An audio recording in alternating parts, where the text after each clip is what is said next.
this way, but we're going to get started.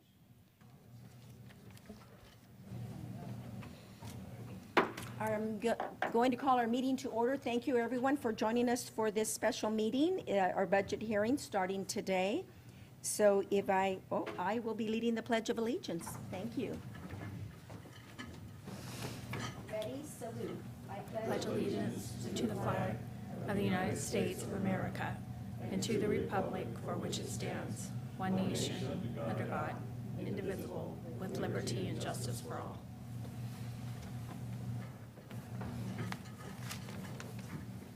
Is there a motion to acknowledge certificate of posting? So move. Second. All those in favor? Aye. Opposed? Motion carries. Okay, we have a budget hearing scheduled that is starting right now, and then at 1:30 we will be having our public hearing for our capital outlay budget. Hopefully we will be able to break for lunch at noon, come back at 1:30. And so at this time, I'm going to turn it over to our CAO.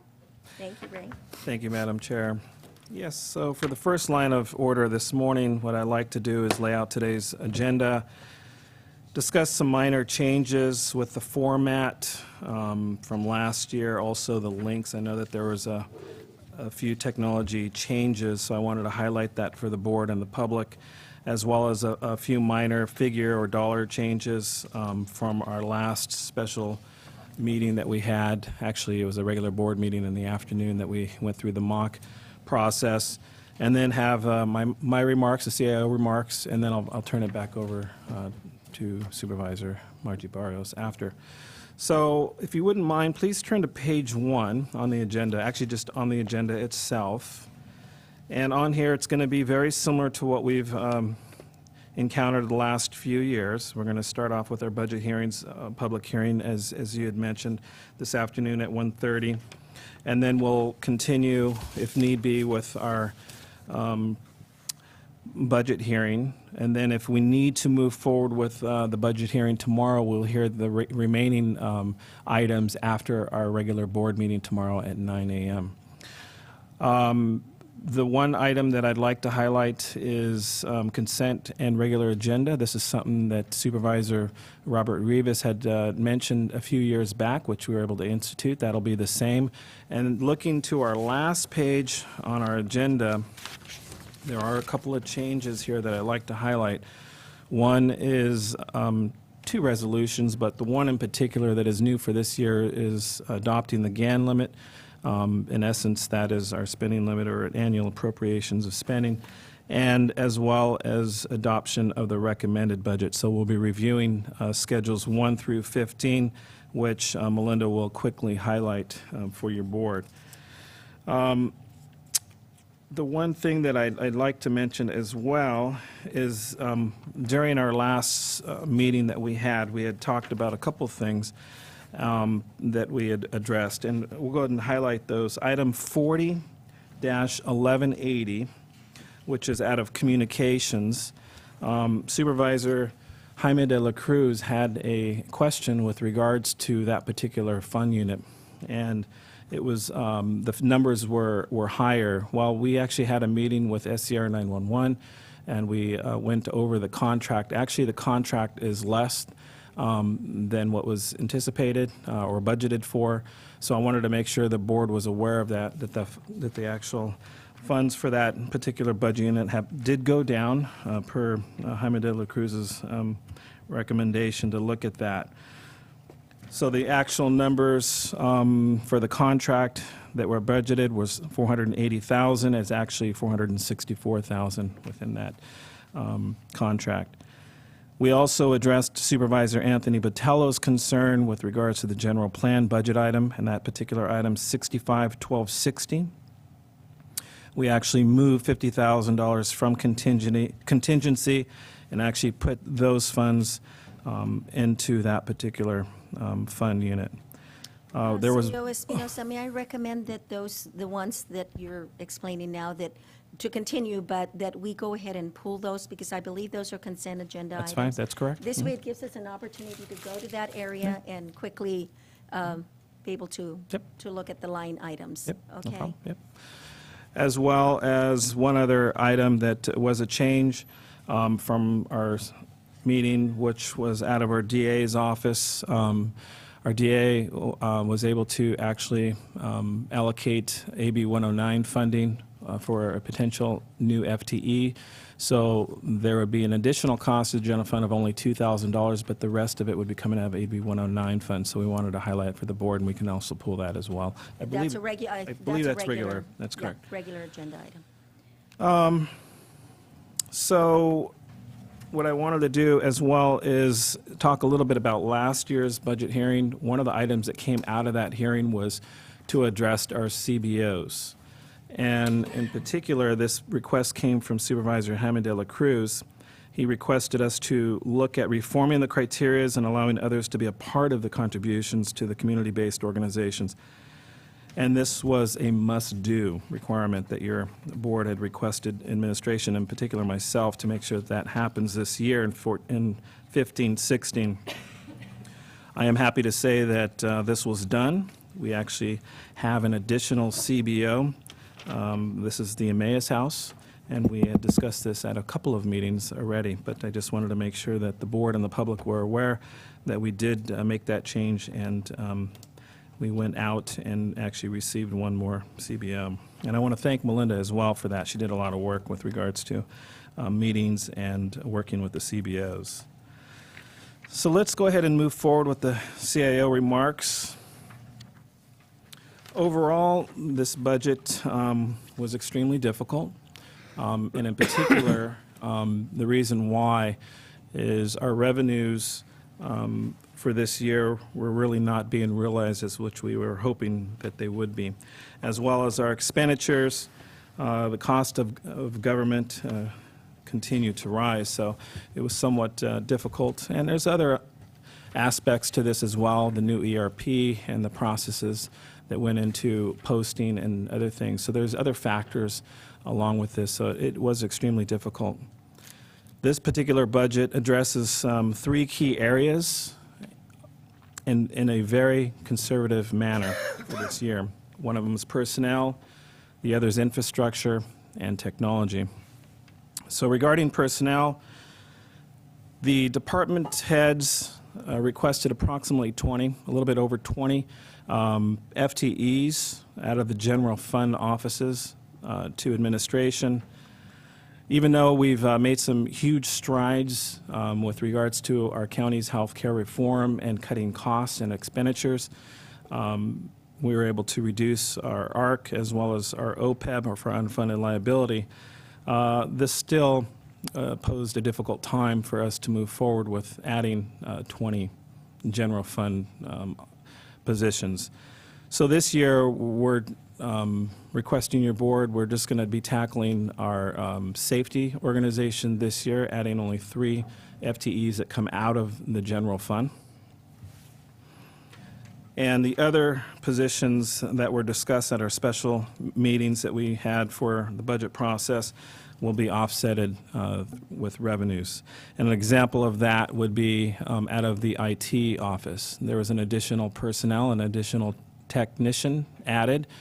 However, he'll be stationed out at Health and Human Services and would be funded out of Health and Human Services for the work being done. So that's just an example of that. This year's budget infuses funding for Windows 7 server upgrades, in particular really for the security aspect because of XP retiring. That poses a threat, so we definitely need to address that in this year's budget, as well as adding a new module, community-based module for the ERP system, advancing our core enterprise system for this year. We'll also be addressing or looking at the increase in sales tax to address our infrastructure issues. Our issues that we've been discussing in particular are roads, as well as some of the other issues within our buildings and et cetera. So this year, we'll be continuing to analyze fiscal neutrality, growth in the sphere of influence, homelessness, as well as economic development. This year, we've also put in $4.1 million into the rainy day fund per the board policy. We instituted vacancy budgeting, and this will be instituted for all departments. We used teeter funds, teeter revenue to pay OPEB and leave accruals to balance the budget. So we're seeing today huge growth within the Savanna offices, in particular Health and Human Services, which we've come to your board over this last year, and the need out of our behavioral health office to grow. Unfortunately, their current size of building, there's limitations with that, but there are definitely a lot of programs from the state that allows them the ability to grow in those offices. We're also looking at the feasibility this year of an RMA department to streamline operations for the new development in our community, which is greatly needed. We definitely need to move forward with addressing customer service to new development. On the horizon this year, the year really stands to be exciting for the county.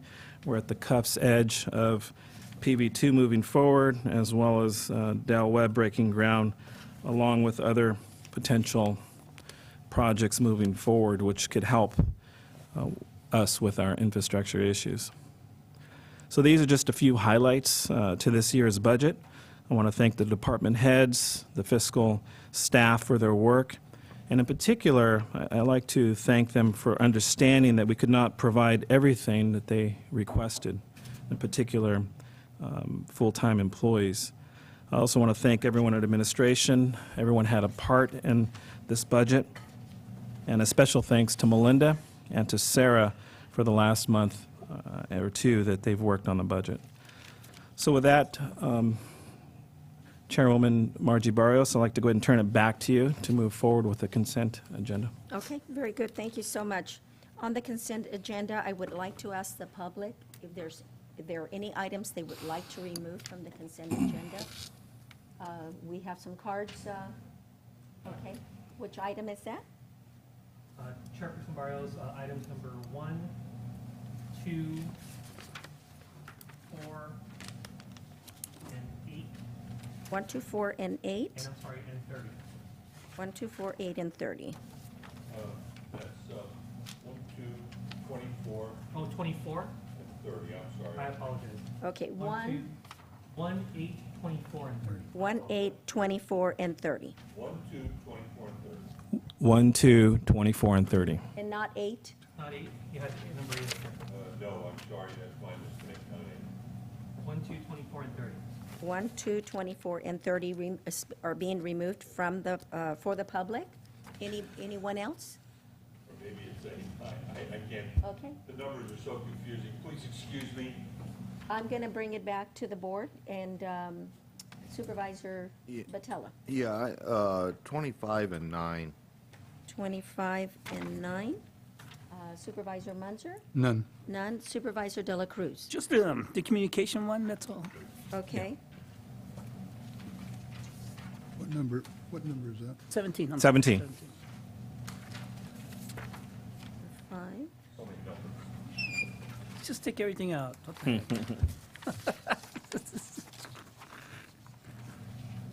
26. I want to make sure that I have the right ones for myself. 1275, 1260 is number 24, and then 40, 1180 is number 17, and then 65, 1270 is number 25. Okay, which is already here. So I think we got them all. You did correct. It was number 8. It is number 8. 1, 8, 24, and 30. 1, 8, 24, and 30. Okay, not number 2. Not number 2. Okay. And regular will get that. All right, just for clarification, I am going to announce which ones are being pulled from the consent agenda. If you could, I didn't put them in numerical order, Okay. Melinda, so if you could do it for me. But I'll try to read them that way. Okay. Number 1, number 5, number 8, number 9, and I am pulling some, so there may be some that you hadn't heard already. Number 17, number 24, 25, 26, and 30. Did I leave any out for anybody? Okay, Just let it be. so those are the items, and I believe if I count them, 1, 2, 3, 4, 5, 6, 7, 8, 9. Do you have 9, Melinda?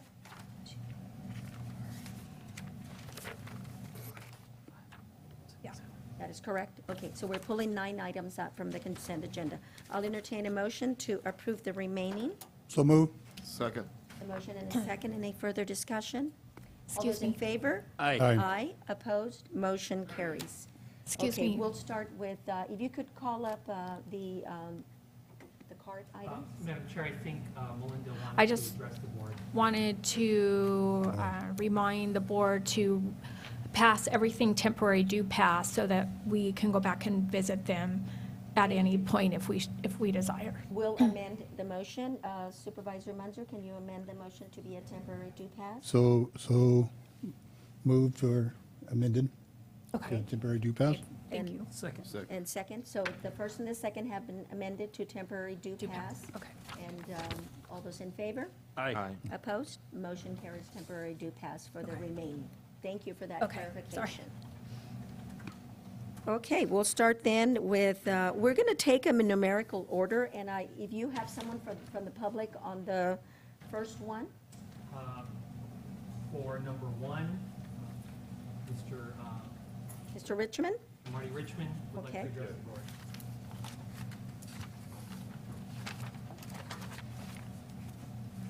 Rather than come up here on every item, I wanted to use number 1 to make some comments about the layout and so on and so forth. Since it is now we have a consent agenda, it's very, very important that these items speak for themselves, because they're not going to get discussed unless somebody pulls them. So when I look at them, I feel the public needs to be able to understand them. So I have some problems that apply across the board, and maybe we can address them, number 1, and just get it out of the way. The first one is, and I'll just leave these with you, and then I'll go back to my seat, and you can address them if you like. I don't understand the status quo issue. I understand what the word status quo means. Everything's the same, yet when I go through the consent agenda, the numbers change from what was actual to status quo. If it's status quo, shouldn't it be exactly the same? Obviously not. So the status quo refers to something, perhaps the number of people, perhaps the amount of services, but the dollar value changes in many of the, not just this, in many of them. So someone needs to explain that, and I couldn't find an explanation.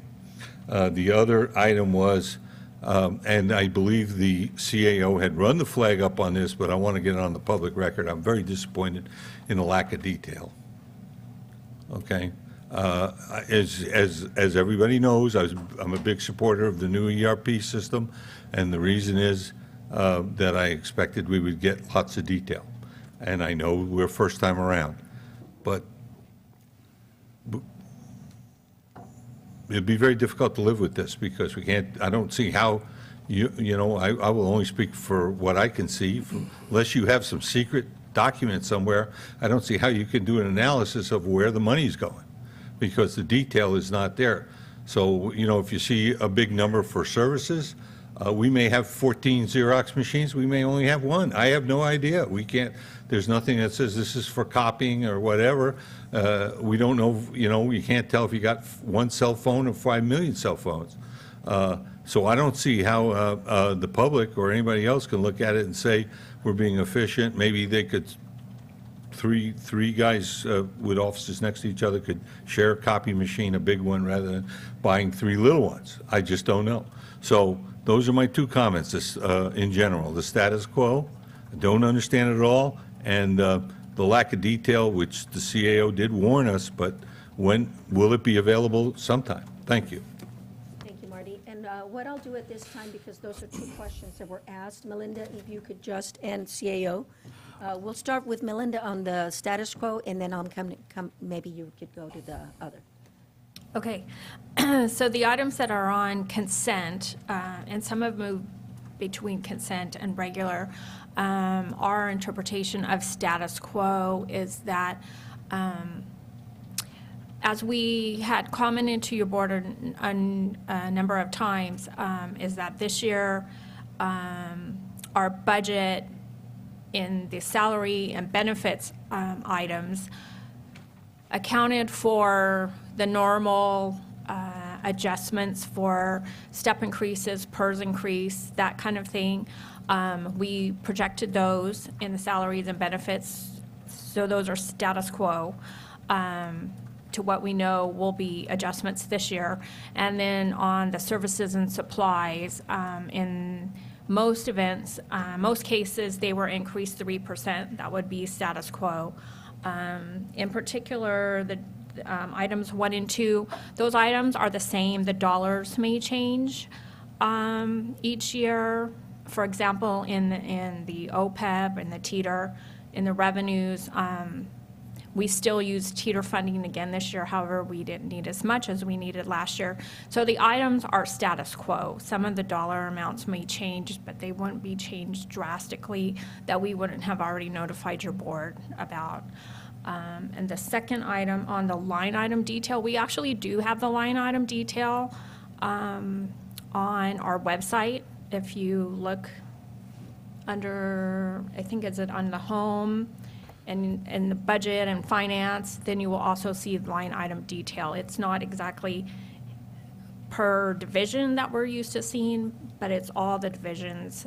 You can find whichever department that you're looking for, and it has all the line item details on there. But it's not linked yet. Will it be at some point, Melinda, will it be linked so that you could go to that line item and actually click on it and get the detail for it?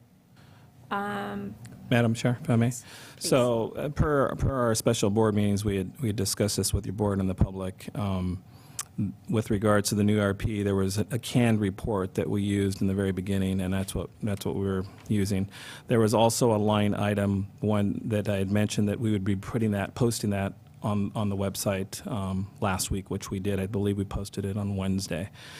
So when you look under recent news, the fourth item down on our website, it actually has budget, fiscal year 15-16 budget line item detail that has all the detail with regards to each fund or each unit. So with regards to it linked, you just have to go to that location, go to the, actually that defines clearly what the funds are, the units, and the detail that you're used to seeing. Next year, the plan is to fine-tune and refine this process. Again, this is kind of a new process. We actually entered the budget into the new system this year, so that was unique. Melinda did that for all the units, except for Health and Human Services.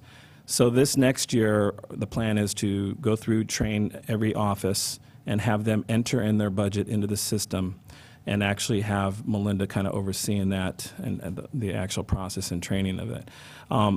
We will come back to your board during our special board meetings or even prior, depending on where we're at with the process, and request your board what you want to have, what you want to see, as well as the public. And at that point, whatever you want to see, then we're going to build the actual Schedule 9s the way you want to see them, with whatever detail you want. By then, your board, as well as the public, will be able to log in or go onto our website and actually look at the data itself. You can look at real-time live data, so that's the plan for the following year, and delve down as deep as we have set up from a security perspective within the budget itself. So be able to see expenditures and revenues, and be able to pull graphs and do a lot of things. So we're still in that transitional phase, and you know, it's kind of a lot of work.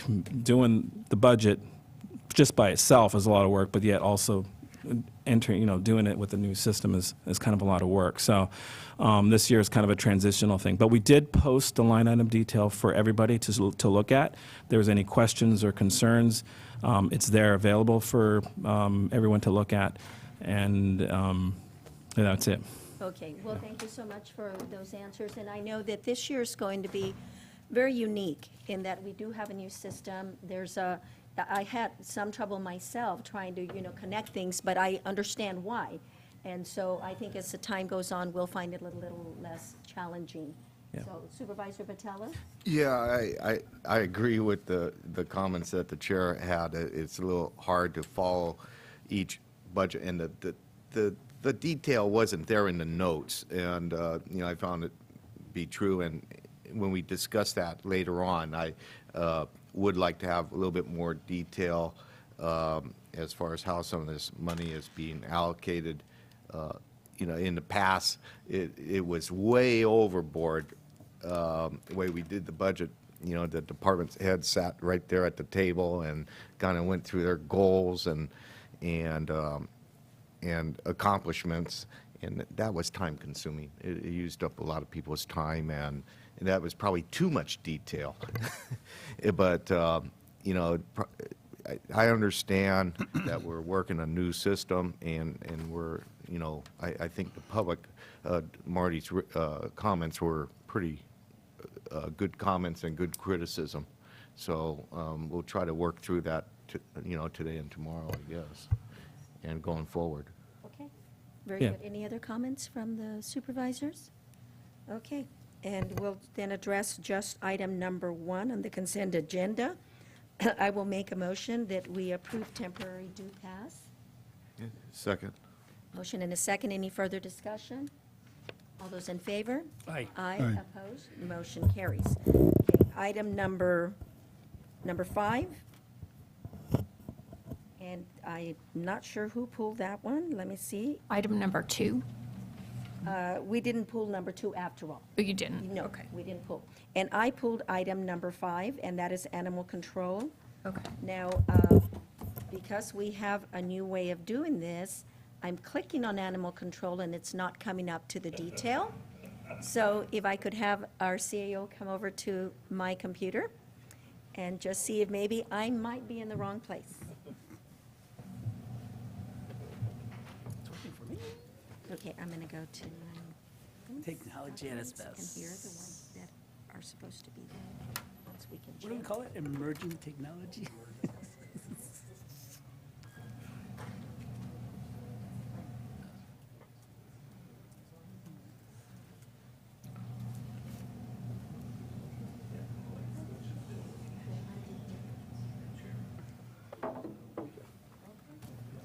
Just providing the service.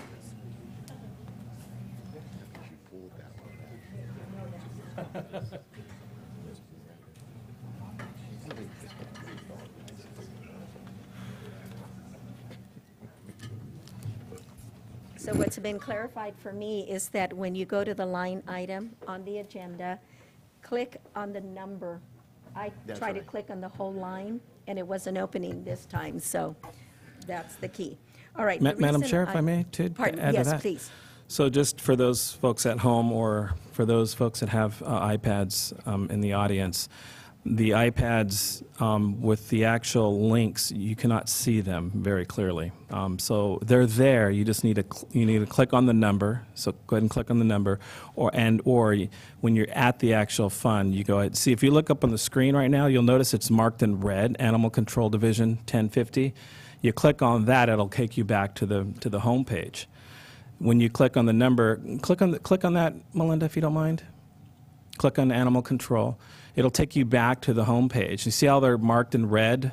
So So that's the numbers? That's what you would normally see on a computer, but with the iPads, you don't see that. No. So what we've done in the past with the iPads is we've actually linked them with color. So you'll see that, and you click on that little color. So this was something new. We obviously, had a problem with this. It's there. The link is still there, so you just need to click on the number. Oh, yeah, it's okay? there. I'm seeing it now, but thank you so Yeah, much. okay, Okay, so- and the reason that I pulled this one is because in 2014-15, we did have a net county cost of $230,000. It has increased by $12,000. And I just needed to ask, is that per the contract that we have with the city, is that like a cost of living increase, or are we paying for some additional service to the county? The other thing that I would like to link to this question is that we were hoping that we could have the cost, the actual monies that were being collected out in the county that would offset this budget. And I'm not sure that that's happening yet. It may be, but it's not, I didn't see it clearly on here. So Melinda? So, the animal contract has been a difficult division to budget for very many years. And we do need to actually sit down and review the entire contract as to its language, and if we're receiving revenue. And we receive quarterly invoices from the city. There's a lot of timing issues that are dealt with this division as to when we receive an invoice, when we pay an invoice. There's kind of a lot going on with this contract, and so we do need to sit down and we need to revisit the entire contract, and we should do that this year on our list of items to do. And so, because of that anomaly with this contract, I left the contract dollars assigned to this budget the same as they were in the past year. So we definitely need to revisit this contract. Okay, and when is the contract up with them? I don't recall, but, Hi. The animal control contract will end the end of next fiscal year. It does not include a COLA. It doesn't even include a 3% CPI for this runaround.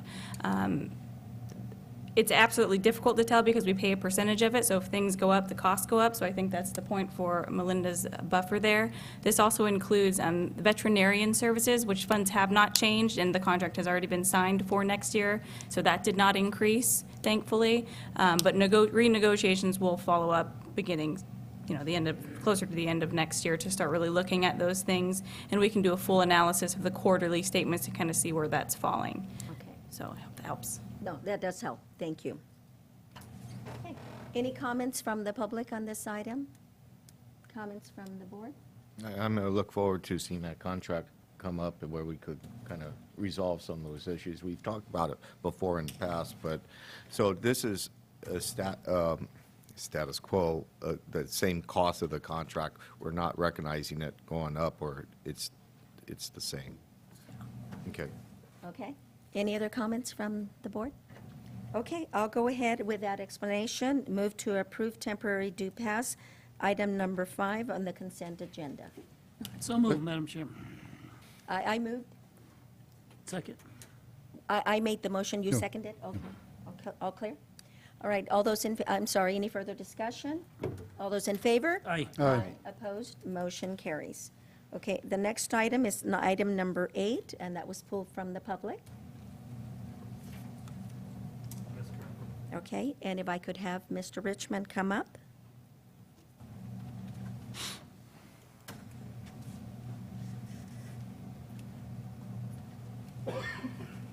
Good morning again. This is a pretty simple question. I'm a little confused by the name. It says it's payroll services.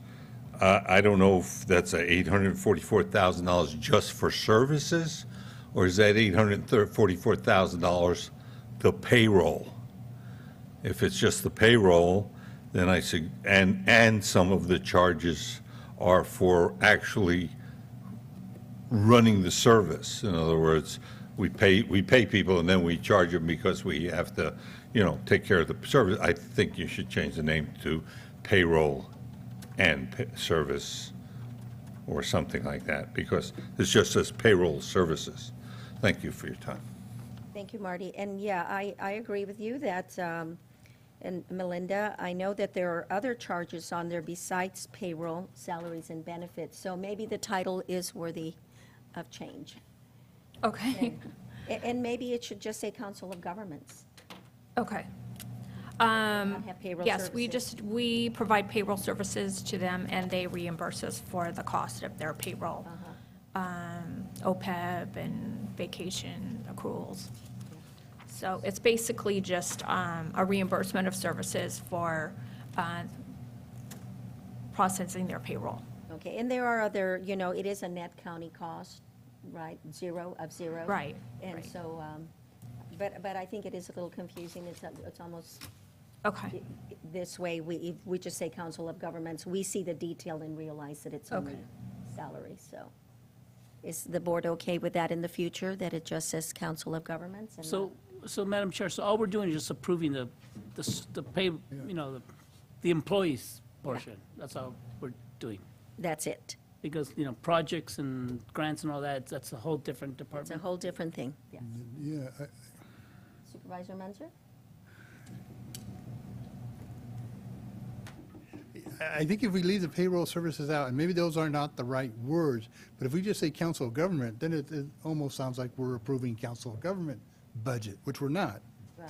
So I think something in the title needs to be there besides just council of government. And I believe it. And what you're saying is, it's just payroll services, correct? Is all we provide for them. Right. But do we also, another charge is, there is 57,000, is that directly related to payroll? The 57,000, I believe that's their cost plan charge. See, so it's But something that's, other that's, than payroll. but that's tied in right to payroll. It is directly to payroll, Yeah. yeah. So I guess I'll go on record. I have no problem with the title of it, because it is just for payroll services. That's all we do for them. So I'll go on the record as, but again, as Supervisor De La Cruz said, all we're doing is approving the budget now. Staff can figure out how to Yeah, title make it. it a little clear if there's another way to do it. If it has to Okay. stay that way for the public, then I'm okay with it, as Supervisor Munzer has recommended. Supervisor Batella? Yeah, and we probably provide another service to them, the county council as well. And I don't see where Cost. those costs. That would be Is the, that Yeah, it's in, part of it's the- in the cost plan. 57,000, and that includes providing the personnel to process. Right. Okay, so that's all together. Any Yes, it's all county together. council All right. charges, auditor, G&A right, expenses, tech- yeah. any technology. I know it's probably in there somewhere, so, Yeah. all right. Yeah, and that's the cost plan, the A87. Right. So it's all rolled into that. Using that as an example, is that part of your line item detail? This is a great example of what we need to work on. So when you look at this, I was actually thinking that when Okay. Marty went up there, is the actual designation of names here obviously is a little bit different than what Right. we're used to seeing. So we probably need to go through and look at an old and look at potential new, and then we need to vet each one out, which is going to be one of our special board meetings, an all-day probably Yeah, task. Well, that's okay. It's worth it so that we can have more transparency and clarification. Yeah. So, any other comments from the public on this item? Okay, comments from the board? So, Madam Chair, this is a standalone, right? They will not be using any county funds subsidize their salaries? That's correct. It's standalone. Okay, Yeah. Yeah. You're talking general fund dollars, correct? correct. Yeah. General fund. Okay, so with that in mind, Melinda, maybe there could be a different title to. Okay. Because it's clear that it isn't just payroll services. We have other services involved in the A87 plan. So. Okay. Okay? All right, I'll entertain a motion. Move for temporary due pass? Second. Motion and a second. Any further discussion? All those in favor? Aye. Aye. Opposed? Motion carries. Okay, item number 9, general relief aid to indigents. I believe I pulled that one, and let me go to that section.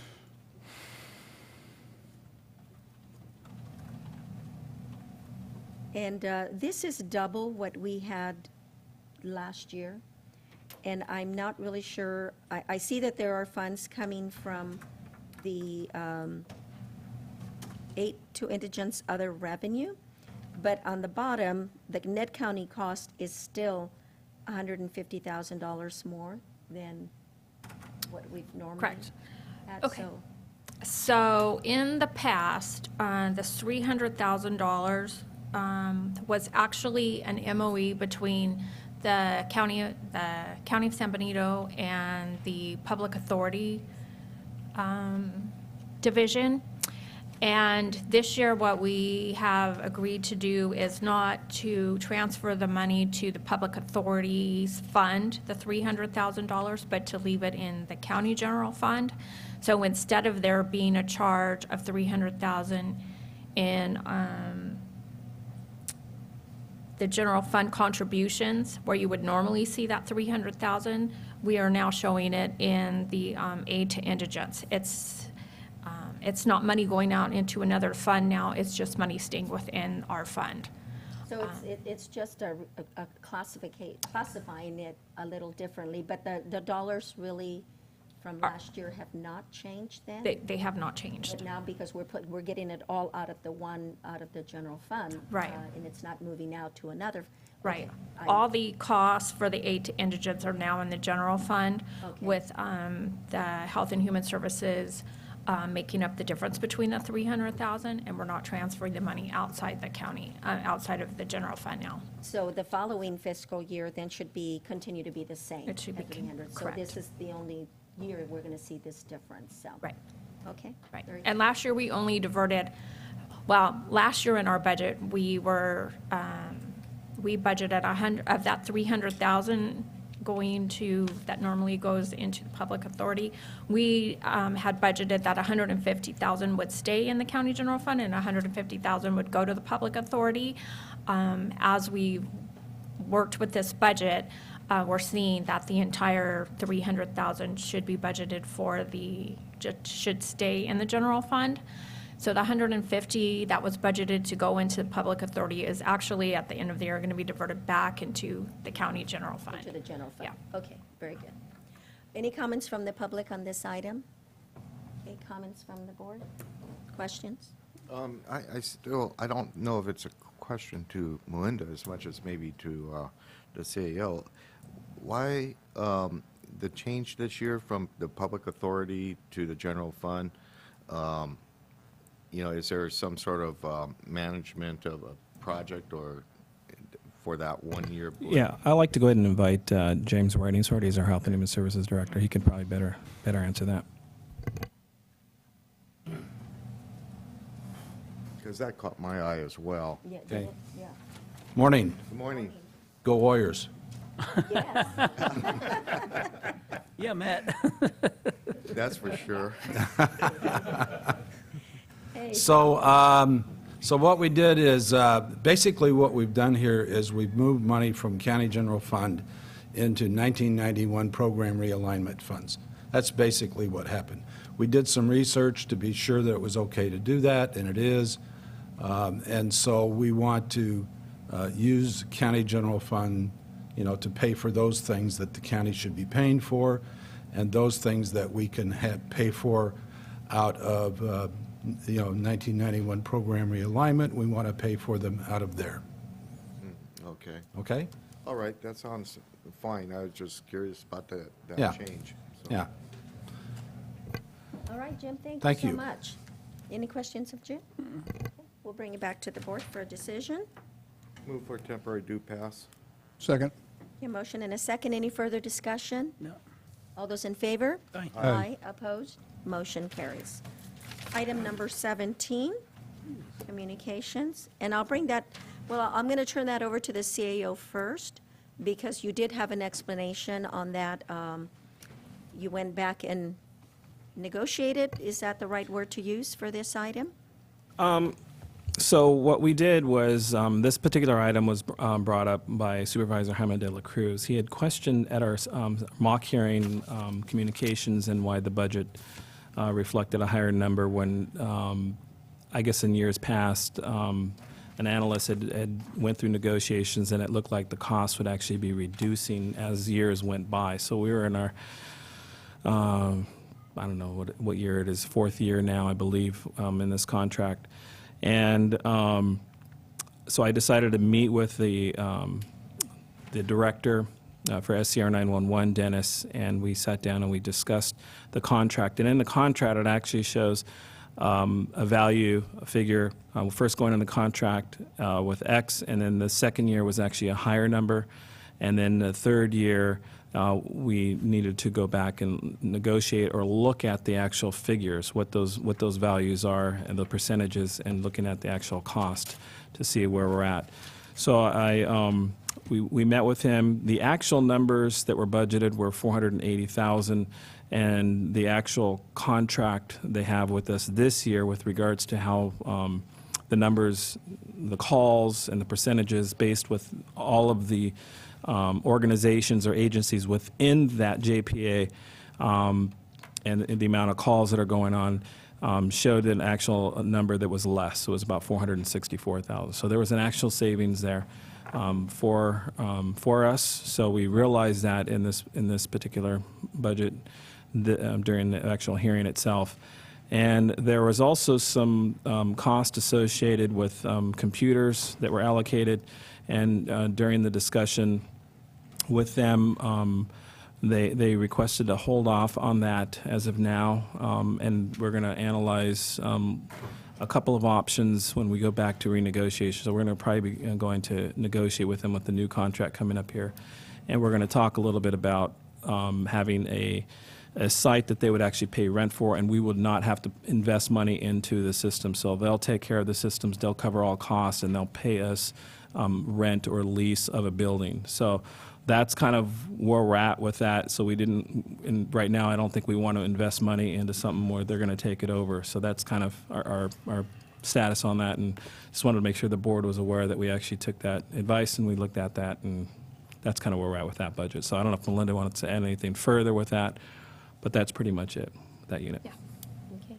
And I know that you were meeting with the district attorney, with the probation and the sheriff and all that regarding this. Does that, this line item, does that in any way connect to the dollar amount that could change in the future? Yeah, that's a separate item. That's with regards to their system that they would be using. It's an internal system, not a 911 system.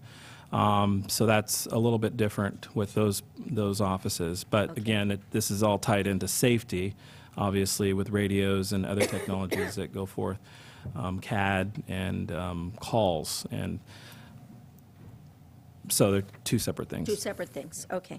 But it doesn't, this does not reflect any changes as a result of that conversation? That's then? correct. That's correct. Okay. Yeah. All right. Any comments from the public regarding this item? Comments from the board?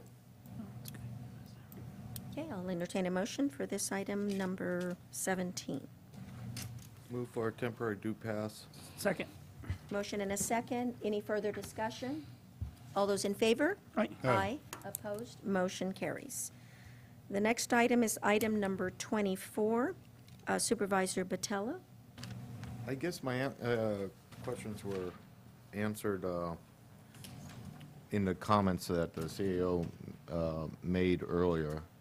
So I'm pretty happy we have some funding there. I think it's cost us a little bit more money before it's over. Yeah. Okay, but your answers were, your questions were answered? Yes. Okay.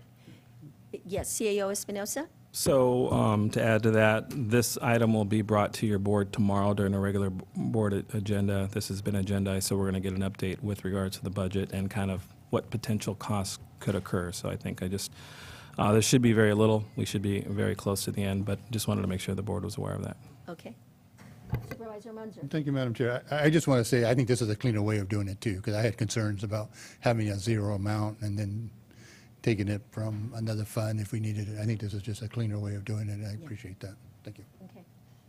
Okay. Comments from the public on this item?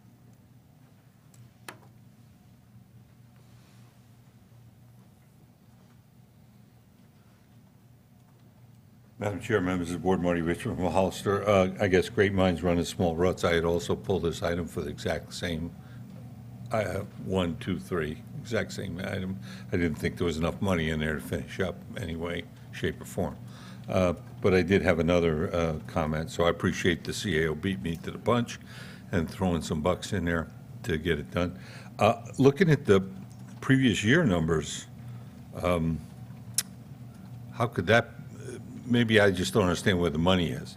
We certainly spent more money than that in previous years, so maybe this is just our expenses out of the planning section and not the whole general plan update. But when you look at up in the upper left, we have a little typographical error. It says public protection. So it's just a typo, all upper left corner. But I noticed that, but I was trying to figure out when you look at general plan update in Department 65, I was just trying to figure out where we actually spent all the money on the general plan update, where that is. And you know, maybe the real answer is to wait till you have a meeting on it, talk about where that is. But this can't possibly be all the money we spent on the general plan update. It's not even, you know, close. Thank you. Madam Chair? Melinda, I'm sorry. Go Ladies ahead. first. Melinda, go I was ahead. just going to say that we, this was our original budget. This is what we adopted in 2014. And yes, during the year, we, I believe we transferred, I want to say another, I'm sorry, the number escapes me at the moment. We did transfer some money from contingencies into the general plan. We just haven't, with the ERP and everything, we haven't updated all of our transfers from the general, I'm sorry, from contingencies. So the contingency still shows that we budgeted 500,000, but we have pretty much used most of that money, not all for the general plan, but for various things that we've used throughout the year. I can get you actual numbers where we are currently on the general plan if you'd like. During the break, I can do that. But we have transferred some money into the general plan update during the year from contingencies Right. for them. Yeah. This is And just so- the adopted budget from last year. So to answer Marty's question, those dollar amounts, because they're coming out of contingency, will not reflect on this, but it will reflect on the final year-end budget. Right, right. Yeah, and I do remember that as well, so. Okay, CAO Espinosa. Yeah, and there was also salary savings due to the planning director not being filled, so we actually used some money. There was about $50,000 that we used for services, professional services, to evaluate the general plan. We brought that back to the board. remember that, So yes. there was some anomalies there and some monies that were, and so Marty Richmond is correct that there was a higher number, but it was used at other locations. So what we could probably do is bring that update to you during the general plan discussion tomorrow if the board wishes, or if you want it today, we can do it later today. But I think tomorrow during the general plan update, we could probably give the numbers as well. Okay, very good. Yeah, that'll work. Okay, any other comments? Okay. Any comments from the public regarding this item? Yeah, I'll bring it back to the board for a decision for item number 24. Move for temporary due pass? Second. Okay, any further discussion? All those in favor? Aye. Aye. Aye. Opposed? Motion carries. Okay, item number 25 on the consent agenda, Supervisor Vitello pulled it, but I was going to pull it as well, so this is something that we can both talk about. So go ahead, Supervisor Vitello. Thank you, Madam Chair, and I'm happy to see Julie here, Vieira, and at the last meeting, she requested a $10,000 contribution. I think that's right, and our staff incorporated that in. And also another $15,000 to the Monterey Bay Economic It's the Development. regional The economic. regional outfit. And I'm not sure if we agreed to that, or to the chamber for that matter. And so that's why I pulled it. Are these costs going to be something that we anticipate having every year? I don't know if the chamber is to come before this board every year and ask for a contribution. And if so, I think we have to have some sort of policy in place that will, allow us to invest in economic development on some sort of formula similar to what we have with the organizational CBOs. nonprofit organizations. Yeah. And so this is something that I hope my fellow board members could give some thought to. I think it's worthwhile. We should be investing in economic development and in, business organizations that promote jobs and business prosperity. I'm a little bit concerned about investing more in a regional organization rather than our own EDC. I don't know if EDC is even in existence, but I have some concerns about that. And one other comment for Julie. I was at a meeting in San Juan a couple weeks ago with the San Juan committee. They're anxious to work collaboratively with the San Bernardino County Chamber of Commerce, and hopefully a portion of these monies and efforts are, you know, intended for San Juan, the tourism, that it, you know, certainly can be expended on it for the benefit of the entire county. So that's where I'm at with this. I'm kind of interested in hearing from my fellow colleagues on, as far as the contribution levels and where it's going. Yeah, and I concur with Supervisor Botello that, well, while today we're not approving where this money is going, other than we are approving the dollar amount.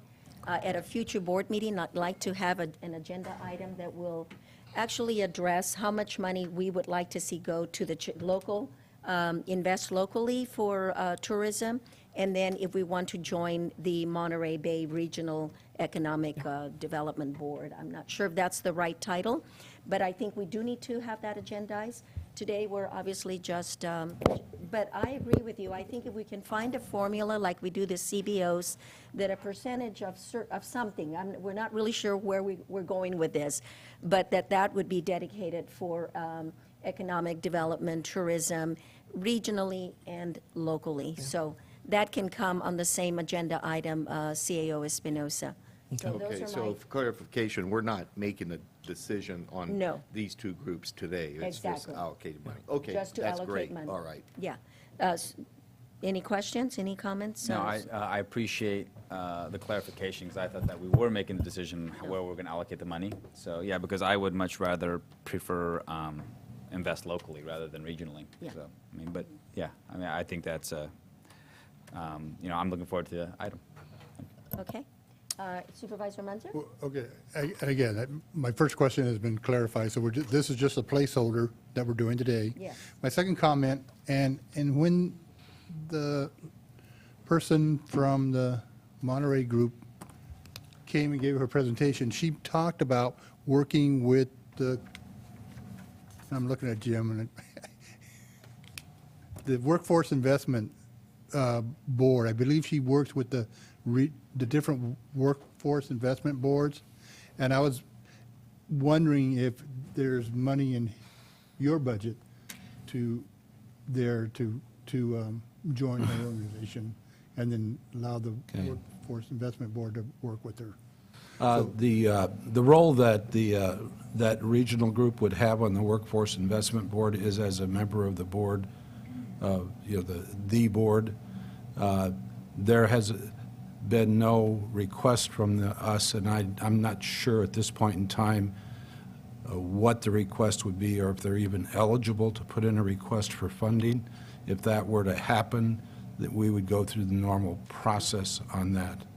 No, I guess my question would be, whether it's 10 or 15,000, whatever the cost for membership, Right. would that be something in your budget that you could find for it? And you don't have to answer today, because it sounds You know, like we're I'll gonna have to go another back, discussion. I'll have to go back and look at that. That's not something that we have considered in our budget. Okay. Given the nature of the workforce investment budget, it's pretty tight. Okay. So, but I could go back and ask the question, Okay, thank you. okay? Thank you, ma'am. And maybe it could be a partnership with the county and Health and Human Services, you know, from your budget and our budget, something to think about. But we will bring an agenda item back to discuss this. Okay, I will have a conversation with staff about that particular point. But at the moment, the only relationship that we have is they would like to be on our WIB board and have put in an application for that membership. Very good, Okay. thank you. Any other? No, that's it. Thank you. Madam- Supervisor De La Cruz? Yes, thank you, Madam Chair. I am happy that we're not making a decision on the dollar allocation, and afford an opportunity to continue the discussions, but I will support a local a group versus someone else unless they can provide a bigger bang for our dollar. Okay. And they did send us some information that was sent out to all of us. So when you have the opportunity to look at that, Yeah. and that came from Monterey Bay, and just to see if it is going to benefit and it's worth our investment Yeah. into that, into a regional partnership. So, but that's for a further discussion at another meeting. But yeah, I agree with you that we need to invest locally first and then consider the outside. But for homework, let's think about where maybe we can identify a percentage of dollars to go dedicated to economic development in the future. Okay? All right, I don't know if I opened it up You to have the not. public. You have not. I have not. Okay. Comments from the public on this item? Thank you for bringing me back.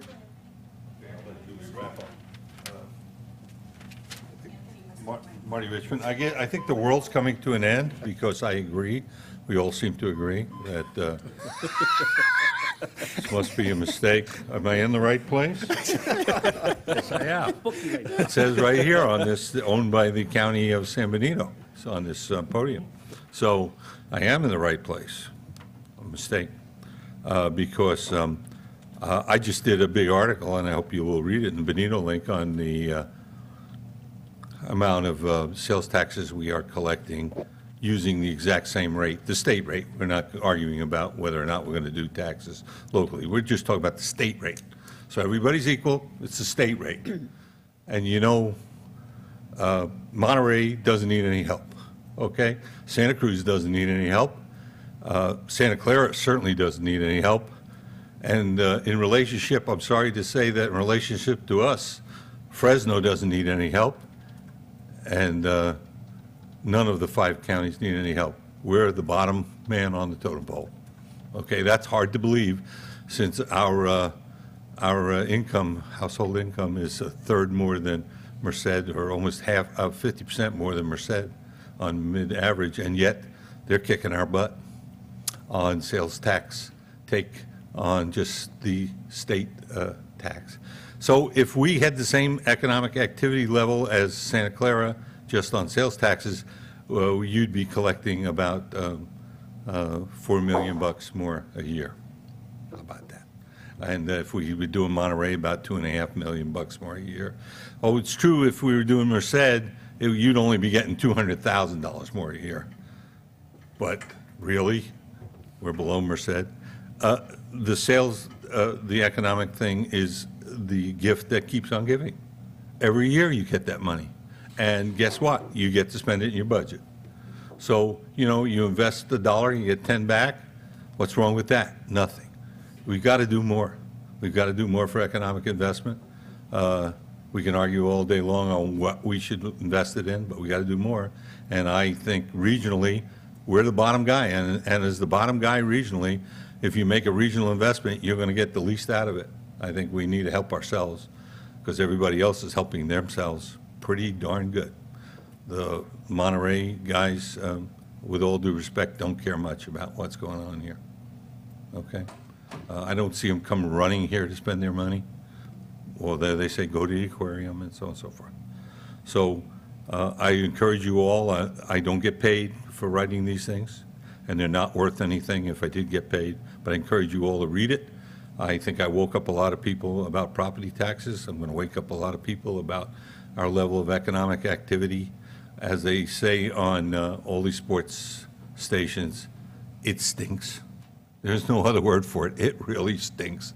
It's the worst. We have 49 out of the 58 counties. Thank you for your time. Thank you, Marty. Another speaker card? You have Julie Vieira from the Julie? SBC Chamber of Commerce. I see you set them up for me. Good morning. I'm Julie Vieira. I'm the president and CEO of the Chamber. And just an FYI, I was watching it on, the live stream. Some of the mics were on before the meeting even started, so you guys might want to check that. Yeah, before, you could hear you guys talking about different things. So, so when Anthony pulled this, I left the other meeting that I was going to go to and came down. I appreciate the fact that all of the Board of Supervisors are on board with investing locally. And I just wanted to update a couple of things from the information that I gave you when I was here about a month ago talking about it. To answer Anthony's question, in San Juan Bautista, yes, is that my beat? Oh. In San Juan Bautista, we've spent $1,500 of the budget that we have for tourism in San Juan Bautista already. We've taken 6 writers over there, so we've done several articles just on San Juan Bautista. As far as the San Juan Committee, they have not approached the chamber or talked to us about. I didn't even know they were having the meetings. I was kind of blindsided at their city council meeting. The City Council of San Juan Bautista has invested in tourism. They did budget a line item, and so we will have funds coming from them. We are looking at a jobs fair in 2017, spotlighting on having areas where it will help people write their resumes and do different things, to job interviews, practice job interviews, kind of run something like the Spotlight on Hollister, but running it totally different for 2017. It'll take a whole year to get that up and running. But that was something that I believe EDC used to do when Al Martinez was here. But we don't have that now. And then Wreaths Across America, I don't know if any of you have heard of that, but it is the second Saturday of December. I bet that Marty's heard of it, where you honor your veterans at your cemetery. It's a fundraising idea with wreaths. You put a wreath, you have a whole ceremony. We have San Juan, we have the 2 cemeteries here in town. Those fundraising dollars will be used at the Spotlight on, whatever we call it, Spotlight on San Benito, Spotlight on Hollister, but just for veterans, helping them get back into the job arena, helping them with their resumes, helping them if they need, more education. So the Wreaths Across America is going to be starting September 1st. So that is something. We've added quite a few things since I was here last, so I hope that the board does take into consideration. And like I said, when Anthony pulled this, I just had to jot these down really fast, but I will have something more for your next meeting. But I hope you do invest in local, because we have a lot to offer here, and we have to help our local businesses, our local community with their jobs, and getting more of our locals, ready for the job market. So, thank you. Julie, thank you so much. And in regards to your first comments, should we go get our lawyers?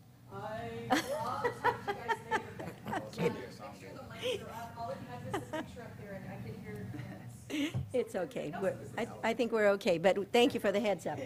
All right, any other comments from the public regarding this item? Okay, I'll bring it back to the board for a decision.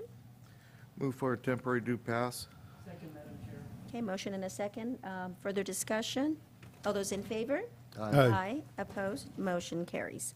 Okay, and I believe the next item is item number 26, and that is the abandoned vehicle abatement. Let me find it. And I know we have no more, at this point, we're not collecting any more dollars, and that was an incredible help for the county to be able to address that issue. And I know that over the last, I want to say 10 years, we've had over $1 million that have helped us to keep our county a little cleaner and getting rid of these vehicles. I know that there's no money budgeted but I'm just wondering if we have a plan for addressing this major issue in the future. So Supervisor De La Cruz. On that note, Madam Chair, probably a couple. Some of us. Not leave to. our He's mics afraid on. to turn it I'm off. afraid to.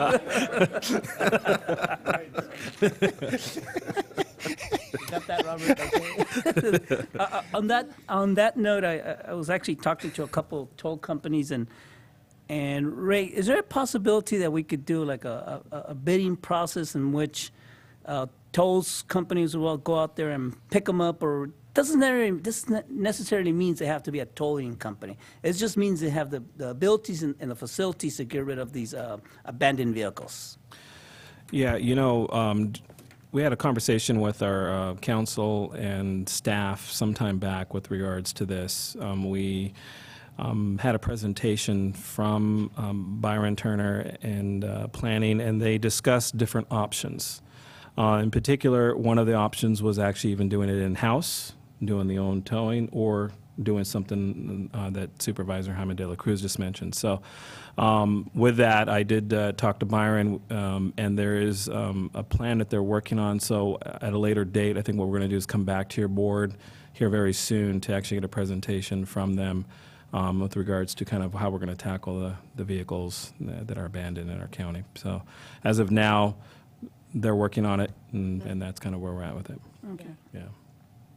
Any other comments? I guess my comment is there was an employee in administration, she was running the shredding machine, and I jokingly told her, be careful, it's always the one that does the shredding that goes to jail.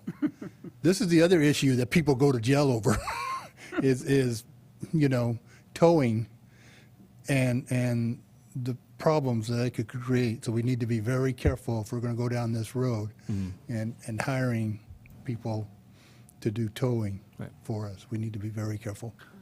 Okay, and I know that there are nonprofits out there that are willing to take vehicles running or not, and I don't know, we can connect with them.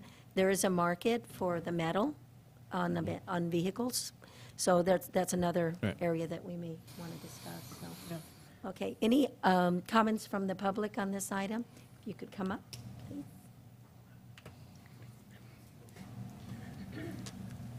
I'm not really the public, but Joe Paul Gonzalez, County Auditor, Clerk, and Recorder.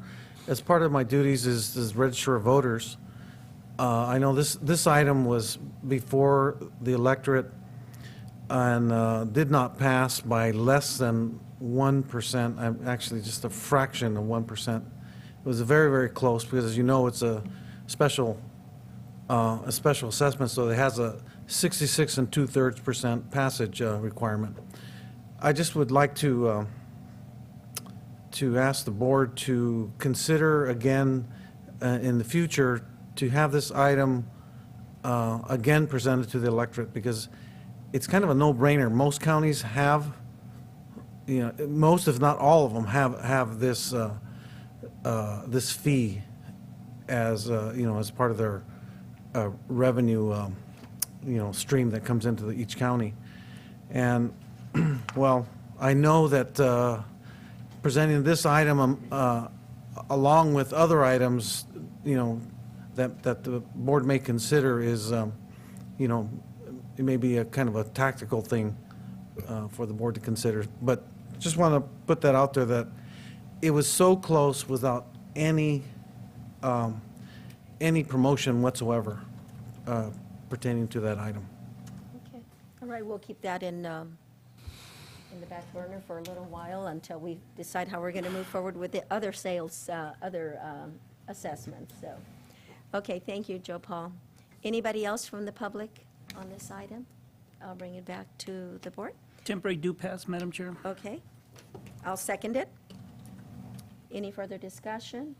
All those in favor? Aye. Aye. Opposed? Motion carries. All right, the last item on the consent agenda, item number 30, and I believe that was pulled by the public. Okay. Mr. Richmond, if you could come up.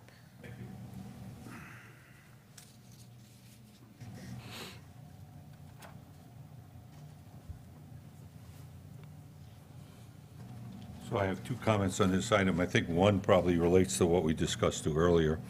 There's a if I'm doing this from memory, I think a $1.7 million out transfer. And it's hard for me to follow. Again, this may be because I couldn't find the item you pointed out. Thank you for pointing it out. But because there's no link, I couldn't find where that money was going. Obviously, it's going somewhere for some reason. Wasn't there a transfer out, I think, of 1.7, if I did this right? for the upcoming year, 1.9 million, excuse me. Or am I reading the wrong line? Transfer out? 1.79. What's that? 1.79. Okay, so I was close, 1.79, thank you. And then I did want to make a comment on what it shows, what was adopted from last year.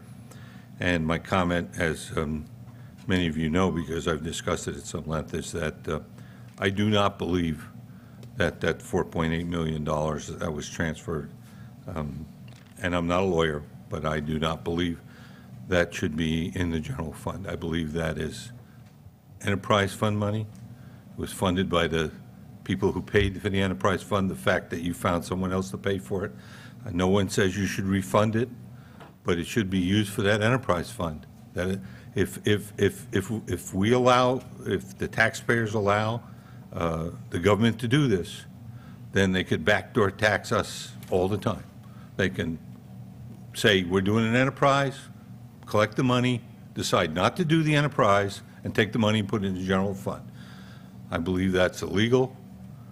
I don't know if you went and got a legal opinion on it outside of your own counsel, somebody at finance. I'm not going to litigate because I don't sue anybody, but I tell you what, I am going to write a letter of complaint to the Attorney General and to the Department of Finance if the board decides not to move that $4.8 million back to the enterprise fund where it belongs.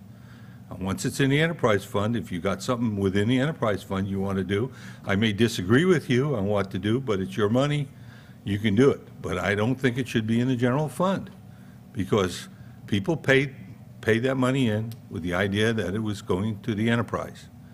And it would just be a backdoor tax, in my opinion. It's just my personal opinion because I failed the bar 3 times. So I'd like to know where the 1.79 is going this year. Thank you very much. Thank you, Marty. The, it's actually $1.8 million in the transfers out. Those are actually monies that have already been dedicated and are being dedicated again this year for the Resource Recovery Park and the realignment of John Smith Road. They don't necessarily, they may not necessarily come to fruition this year, but we have dedicated those dollar amounts in the previous years, and we rededicate what we haven't spent on those projects for this year. And so you will see the transfer out in the Integrated Waste Management Division, and then you will also see them in the CIP projects. And so that's money that was already dedicated. That's part of their fund balance. So the fund is not actually going to be upside down $1.7 million. That money is just sitting in their fund balance reserve to be used for these projects in the CIP. Okay, and that's why it's transferred out. We are going And to that's where see it's that transferred money in another area for use. Right, we need to show the money budgeted, and so we can also show the money being used in the project. Okay. Okay, any comments from the board? No. No. Okay, any other comments from the public on this item? Okay, I'll bring it back for approval. Temporary due pass, Madam Chairman. There's a motion and a second. Any further discussion? All those in favor? Aye. Opposed? Motion carries. The next item, of course, is our public hearing. We're not going to have that until 1:30 because it's posted for 1:30. So we're going to take a short break and come back and start our regular agenda, if that's okay with everybody. Yeah. 5-10 minutes, and then we'll get started on our regular agenda. Thank you.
turn that over to our CAO, Board of Supervisors, item number 48.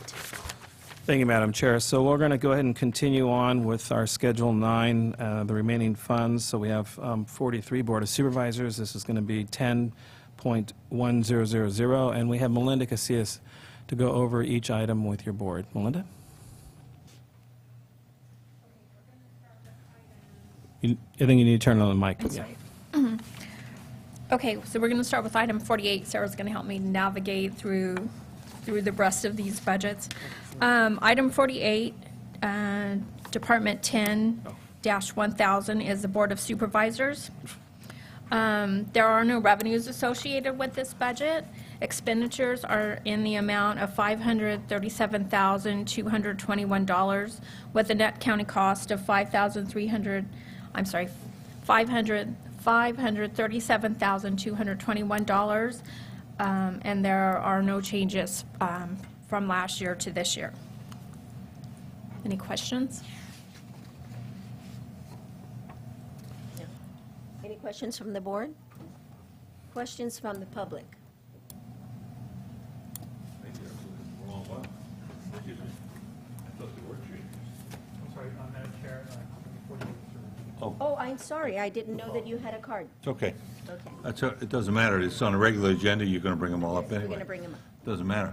I thought I did see changes. confused about whether it's 43 or 48 now. Yeah. For instance, salaries and benefits went from 355 to 392 or something like that. It's like $35,000. It's not a lot of money. I hope the public will forgive me. $35,000 is not a lot of money when you look at the big budget, but I thought on a regular agenda we would cover, so people can get some idea of why, if we're status quo as far as the number of people, and we are as board of supervisors, and all of a sudden the cost goes up $35,000 of salaries and benefits, maybe you shouldn't have to go through every one, but if you got something that applies kind of across the board, it's going to be, we're going to see this in a lot of places. I would hope that during the regular agenda that somebody would explain why it's $35,000 more this year. Thank you.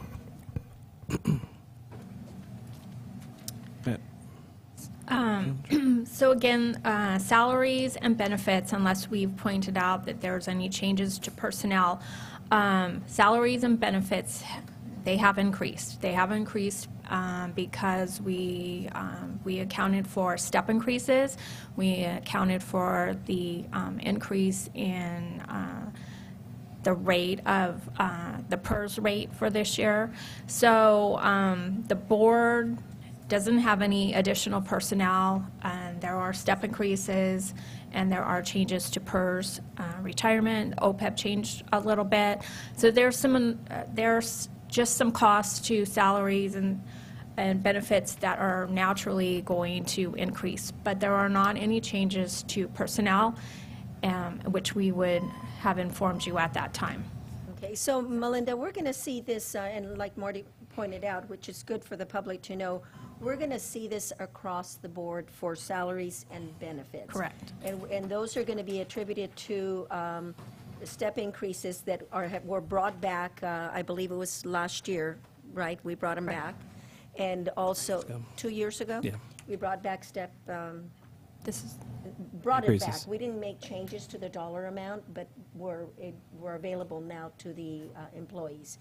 And then have insurances gone up because that would be part of the benefit? No, we made a cap to the cost of insurance that the county provides. However, there are some changes within personnel. They had, maybe that was just, they just insured themselves last year. However, maybe there were some changes and they now got married and they have a family plan, or, there's some changes. We do go through each and every single employee, and we do attach their actual choice of whether they're single, employee only, employee plus one, them and their spouse, or a family plan. We do go through and attach every single one of those.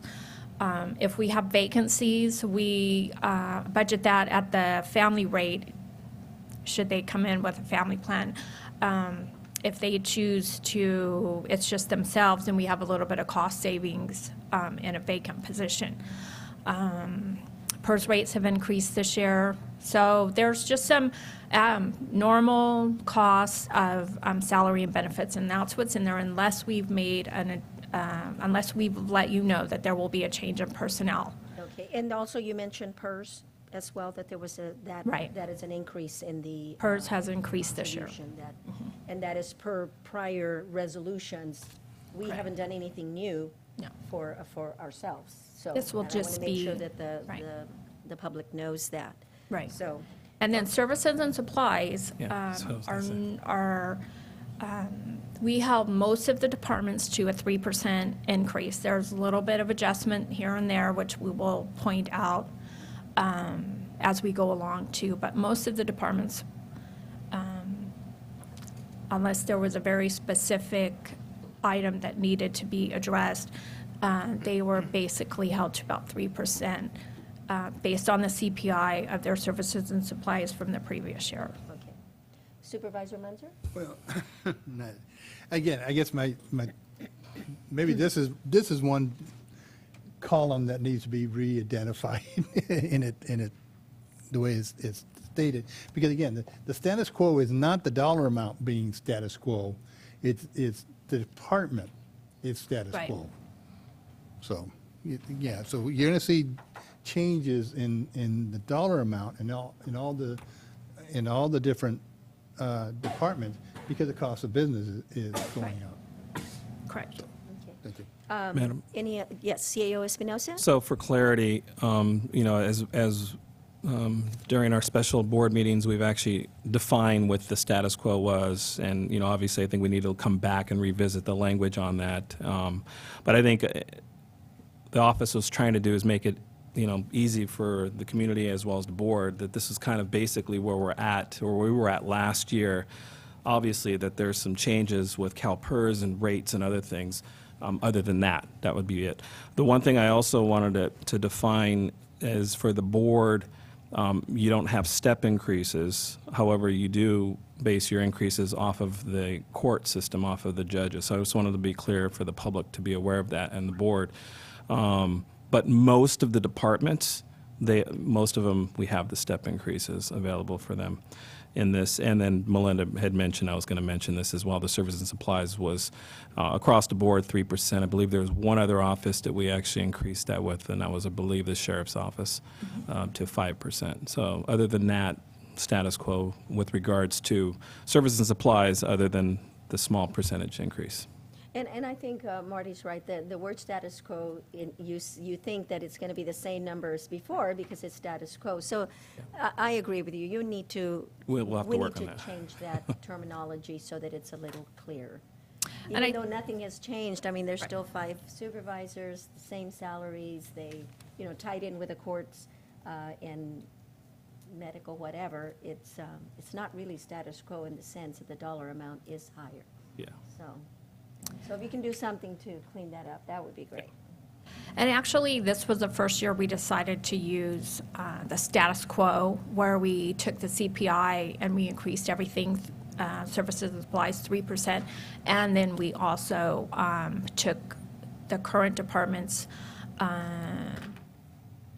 staffing levels and applied the step increases. We always apply the step increases and the any other increases, PERS, medical, OPEB, and we created a status quo. This is what your budget would look like, status quo, based upon the 3% increase and the changes to salary, and that was kind of our target in putting together this budget. And I understand that. It's just, I think, when the public sees Yeah. it, it's just a little more difficult to follow. Supervisor Botello? Yeah, and, I'm trying to get the status quo concept, no matter how it's termed, in my mind. In the past, we had requested from whatever the department is, they shoot for the moon, in some cases not. And then you have recommended is what the administration is recommending to the Board of Supervisors, and sometimes those numbers are negotiated between the departments. Would it be less work on staff to eliminate the status quo column altogether, or is there something basically that's essential to the accounting? Because I don't think I'm using that column myself as far as, part of the, adoption of this budget. I look at the requested and recommended. And really, the one that you need to look at is the recommended. Yeah. That's what we're here today about. Yeah. The other one was just giving you more information. We were trying to let the public as well as the board know kind of where we were at before, but what we're recommending. Yeah, and versus I'm that. always looking at the requested, because that kind of shows me what the departments themselves feel they need. And sometimes we can't, we are all trying to work towards that, but we can't meet it, but I like seeing it. Right. And then the recommended is the balanced budget. Yeah. And the history is absolutely essential. Yeah. And, but as far as the status quo, I just wonder if that would be less work. Yeah, Madam Chair. if I Yes. may. Yeah, so yeah, it would be. I mean, the reality is that we were trying to give you more information, what was requested, but what was it last year, and with the standard, 3% CPI on services and supply, what that value would be, and then what's being recommended. So it is more information, and you're probably right. It's a little bit easier to not have to do all that legwork. With the new ERP system coming up, it's going to be a lot easier. Right now, we're actually started the process of building the schedules within the system. So when the data is actually put into the budget from the departments or from staff, we can actually run a schedule, all the schedules really, from the system where the data is at. So it's going to make our lives a lot easier this following year. I think that the next phase of that would be the reporting aspect of it, the line item detail. What exactly does the board want to see, along with the public's input? I think it's going to be vital as well. Okay. And Melinda, I have another question on the other charges. Yeah, that went up like 50,000, and why is that?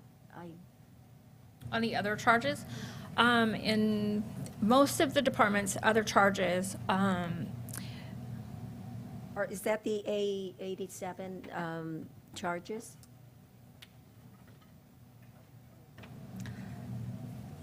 I think most of them are either in other charges or in the salaries and supplies. We also put in, we were limited a little bit to the classifications of the new ERP, so there are some anomalies here and there of where things are actually categorized.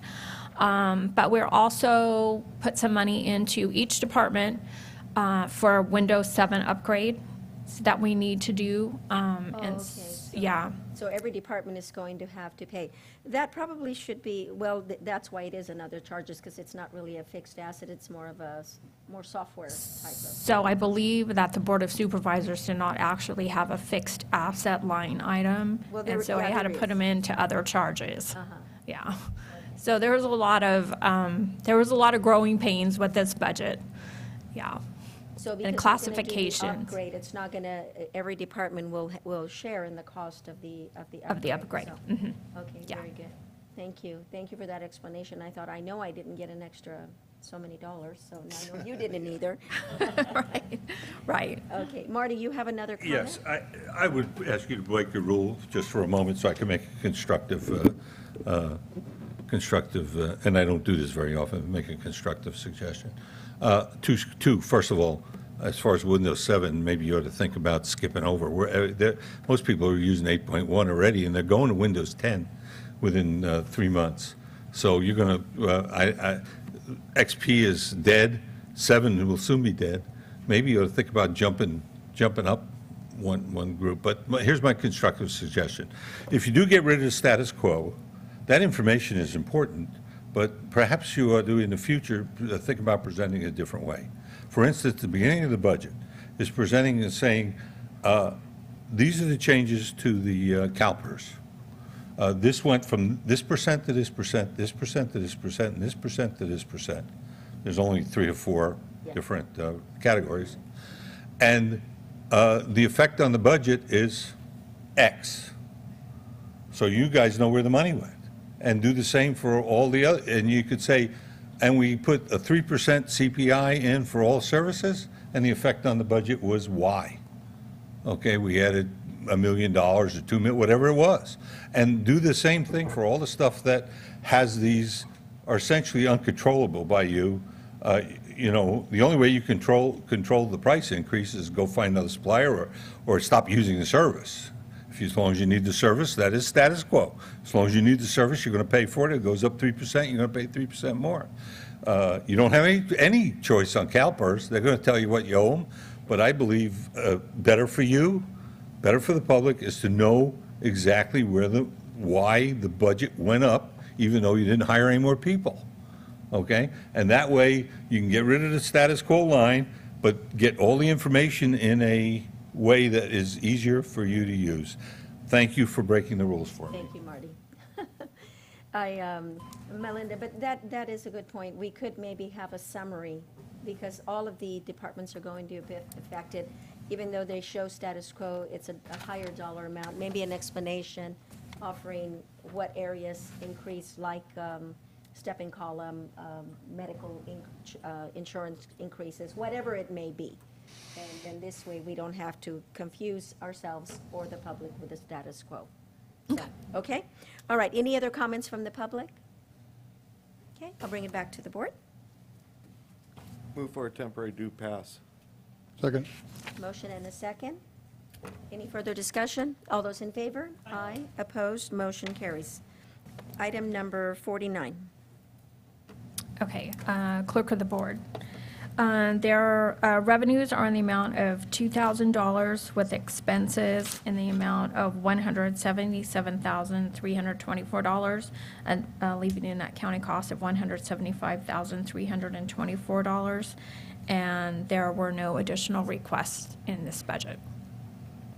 I'm sure I have a question. Okay, we have a question from Supervisor Rivas. Yeah, I remember having this discussion last fiscal year. The allocated, the positions, the FTE of 1.75. I had hoped, I don't ask for much as a supervisor, but this was important to me. I was hoping that we could bump this up to 2 FTE. I was told, I made the request last year, and so I just want to know why staff thinks it's not necessary to add to at least 2 full-time, have 2 full-time staff. If you consider the fact that we have a new clerk of the board who's still trying to learn, obviously, the job here, and really the amount of work that's involved in a clerk of the board's office here, assessment appeals and whatnot. It's a little overwhelming. I know that there was a backlog in the clerk of the board's office in scanning the documents. So what is the likelihood that we can increase that to have the 2 full-time staff, and what is it going to take? Madam Chair, if I may. So we did discuss this. I actually, we looked at the overall budget, and one of the things, the overlying themes of the budget was from a safety perspective. With the new clerk on board, I have discussed this with him. What we were internally thinking of doing is having him evaluate the needs, because there are software needs. There's quite a few different needs in that office. We've discussed new systems. There's quite a few things. So from the technical aspect of it, what is needed actually. So I want him to evaluate the office, and then we'll probably be coming back to your board with kind of a strategic plan of that office and kind of what needs to be done. There's been discussions of getting new TV monitors, the systems that you're using now, having them integrate into the presentations. So there's kind of a lot going on there. So I had actually a conversation with Denise about this as well during the budget period, and her recommendation was to sit down and to evaluate the office and to have the new clerk do that. So I think that's kind of where we're at. But your words, though, from our last budget hearing was on the list, and we did talk about it. But I think the best thing to do is kind of come back to your board with a plan, a good plan. That's it. And I agree with you, CEO Espinosa. I think having somebody new on board, you're seeing it from a whole different perspective. Maybe new ideas come up, maybe some way to cut in some areas and increase others. And so I think that's a great approach. Yeah. So, any other comments from the board? Comments from the public on this item? Yeah, I'll bring it back for a decision. Move for temporary due pass? I'll second. Any further discussion? All those in favor? Aye. Aye. Opposed? Motion carries. Item number 50. Item number 50 is the County Administrative Office. Revenues are in the amount of $318,898, with expenditures in the amount of $814,547,000. The net county cost is $495,649, and there were no additional requests. Okay. Let me make just one moment. We did have $85,000 that we had set up as a temporary pool last year. And in evaluating that and the departments that were using them, we decided to take that money out. There was $85,000. We decided to take that money out of this county administrative office, and we put it into a couple of different budgets. I believe we put it into the IT department, the district attorney's office, and as part of the RMA reorganization. And how much was that? It was $85,000. But it doesn't show a change on here that it moved out. Oh, I'm sorry. I've got the wrong one up. Maybe it does. Under the notes, I made a note that we took them out of our temporary salaries that we had last year and that we added them into various departments.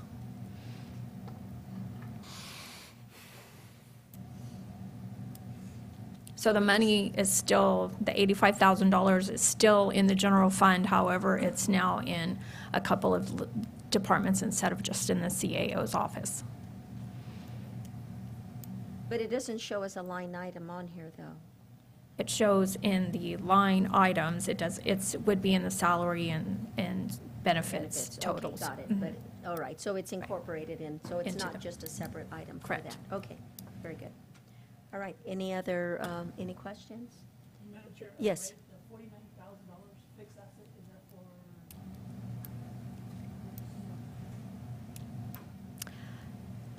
That was, actually, that was the money that we had originally budgeted in the communications department.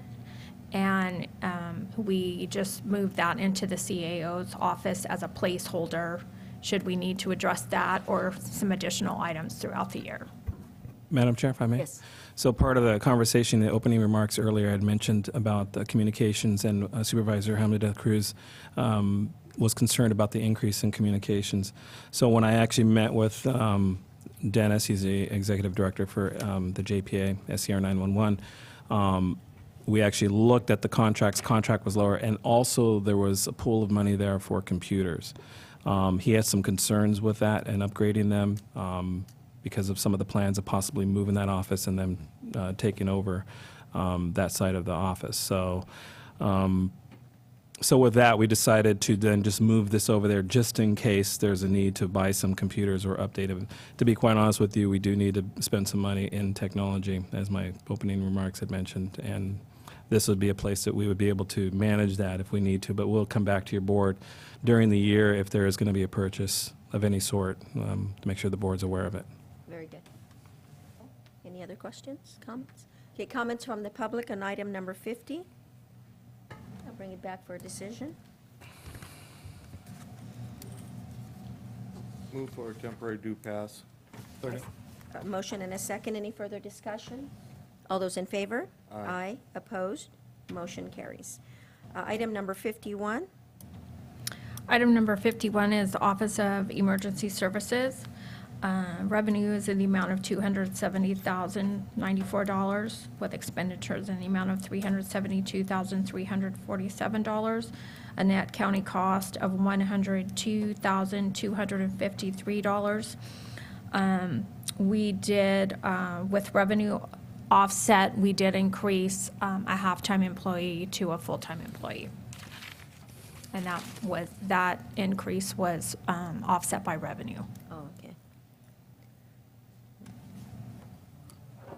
So half to full-time is what you did, Melinda, that's what, Pardon me? from a half-time to a full-time? Right. But the amount is substantial. Which item, Michelle? Oh, yes, oh, yeah, oh, yeah. No, I guess it is. I guess that would account for A half. another, a half position. Okay, and then with the increases, they also are showing the increases to the Step increases and PERS all of that. increases. Okay, very good. Okay, comments from the board? Any comments from the public? Questions? Okay, I'll bring it back for a decision.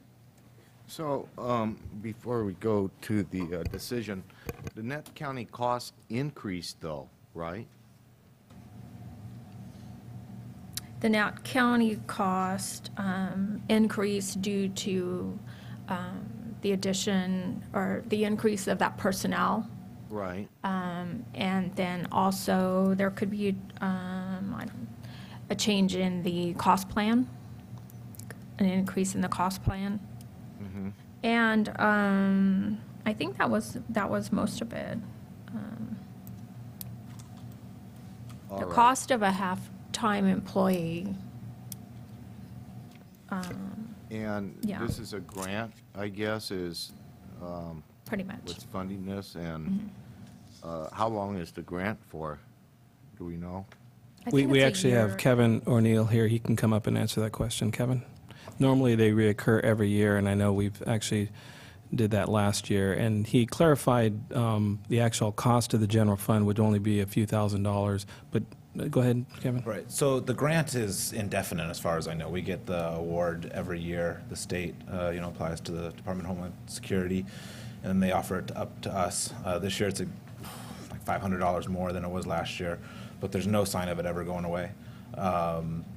As far as the increase in the net county cost, there is an increase, and that is because in previous years, OES, my predecessors, hadn't budgeted correctly because they didn't understand the grant. So there's a match, a dollar-for-dollar match for this grant, and this year the budget is more accurately reflecting that match so we can get the full grant. At the, the mock meeting the other day, I explained that the difference between a 1.5 OES and a 2.5 OES is literally $1,000, maybe $2,000, give or take a couple hundred. And the reason for that is because of the dollar-for-dollar match, we have to pay more for a person and a half. But if we increase the staffing to 2.0, we're paying that money anyways, but we're investing it in half a person. So rather than it being $98,000 to pay for one person and a half and get $98,000, we're paying for $99,000 for a person and a half and getting $99,000. And then we're able to come up with more in-kind matches to complete out the grant, which is about $130,000. Okay. That's good. Yeah, well, what it is government, and, sometimes you hire people just to get the money, but we also, what I want to really emphasize to your department, maybe to the other folks' departments, is that let's get the job done, provide the services that we need, be prepared for the next disaster, and we need people to do that, and we need plans updated. But, let's not just have people just for the sake of having people and getting grants and spending money. Right. That's kind of my conservatism coming out. We're getting a lot done with 1.5, and we're going to get more than just a traditional half-person increase, just because there's so much that we have to table because, one of us is only here half the time. So, I can promise you this is money very well spent, and we will be much more ready when a disaster does occur. Okay, thanks. Thank you. Thank you. Okay, any comments from the public on this item, item number 51? Oh, I think we did that already, and we are in the, we have a motion yet? Yeah, I'll make a motion. You'll make the motion. I'll go ahead and second it. Any further discussion? All those in favor? Aye. Opposed? Motion carries. Item number 52. Item number 52 is our Human Resources Department. Revenue is in the amount of $509,156, and expenditure totals are in the amount of $499,847. There's actually, this department actually has revenue, more revenue than expenses in the amount of $9,309. And there were no additional requests this year. I have a comment to make on this. And we have a great HR department, and we have good people working in there, hardworking.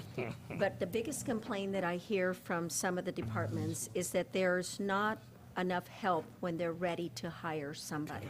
Because we are so short-staffed, they're not able to meet their needs as readily as they should be. And even though they're budgeted, they've got the money, and they cannot move fast enough to get, like I said, to get their needs met and providing the service for the county. So I don't know what the plan is, but I really think that that is a department that we probably want to make sure that that's a resource for all the other departments to get staffed. So I'd like to see an increase there to, at some point, be able to assist them. Do we have any thought on that?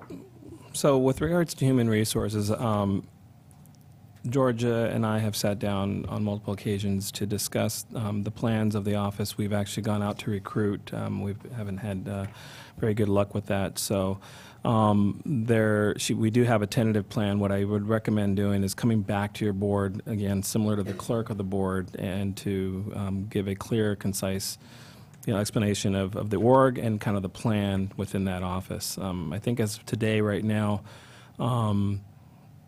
believe it's 0.2, correct? 0.2, in addition to 0.2. Oh, I'm sorry, yes, 0.2. 0.2 We on had a that. 0.8 of a person. Yeah, so And now we've increased that to 1. I'm sorry. Yes, 0.2. that'll So there is a help. slight increase, but again, we need to, I think, come back to your board with a more clear, definite strategy within that office. Okay. Because you're very right. good. Mhm. Yeah, very, very important, Yeah. I believe. Any other comments from the board? Comments from the public on this item? Bring it back for a decision, and I'll go ahead and make a motion that we approve. Second. Motion and a second. Any further discussion? All those in favor? Aye. Opposed? Motion carries. Madam Yes. Chair, if I may, sorry to interrupt you there. I want to clarify to the board and to the public, there are two versions of the agenda. One that has the red lines, which, if you don't mind clicking back to the main page, I'll go back to home. And you'll see the actual boxes there in red. There was also an agenda that was submitted earlier that actually didn't have the links. There are different numbers. So when you actually look at these numbers here, what's the next item? The information technology? Which is 53. And the printout, if you did receive a printout possibly in the back, or a printout from one of the earlier releases, it actually shows 48. So I just wanted to be clear with the public and the board that there may be two numbers there. We want to go off of the linked version, which is the numbers there on 53 for the next one. I just want to make sure that was clear. Thank you, Madam Chair. Thank you for that clarification. Okay. Number 53. Okay, item 53 is information technology. Revenues are in the amount of $138,788, with expenditure totals of $635,664, a net county cost of $496,876. There was an increase in personnel. We added one support technician in the amount roughly $87,900. That is going to be stationed out at Health and Human Services, and Health and Human Services will reimburse us for that cost.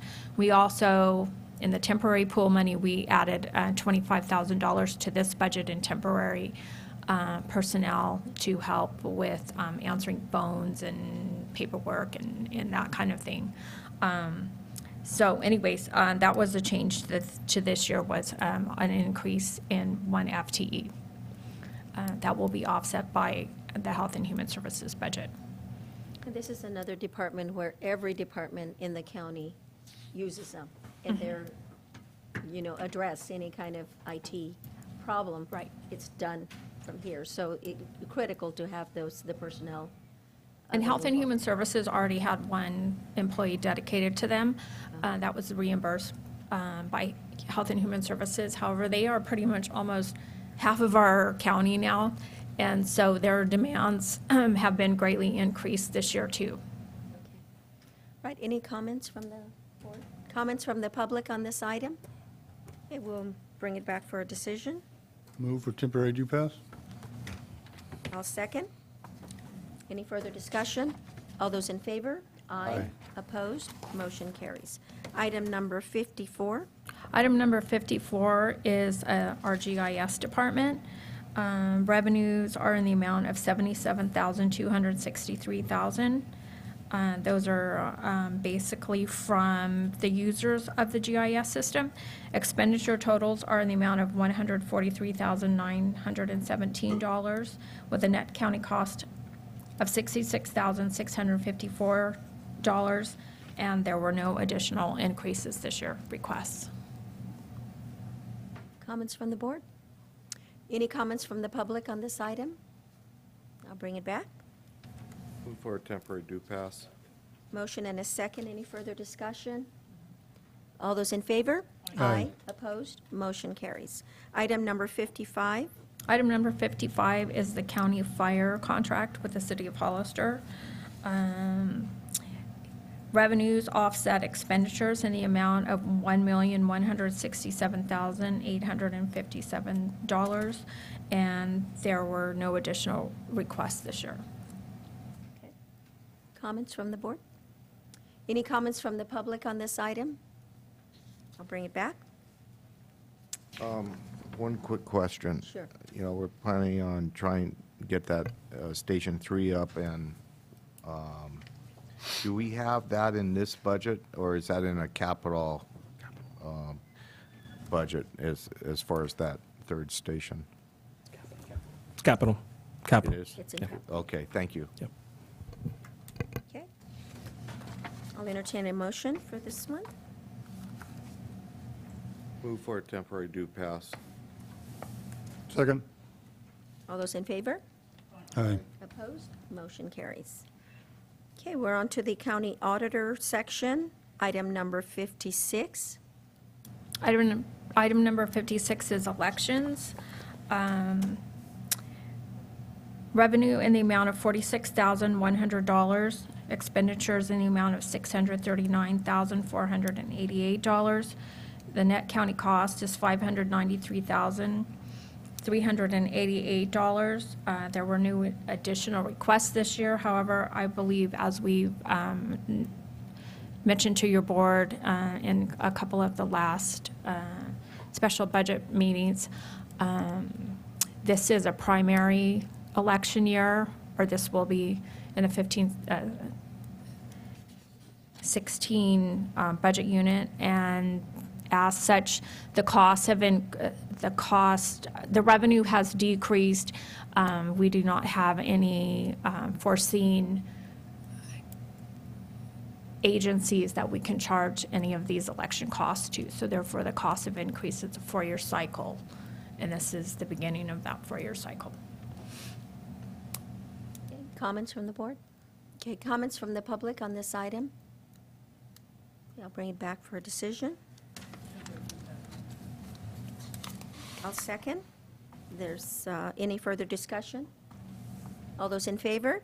Aye. Opposed? Motion carries. Item number 57. Item number 57 is the county clerk.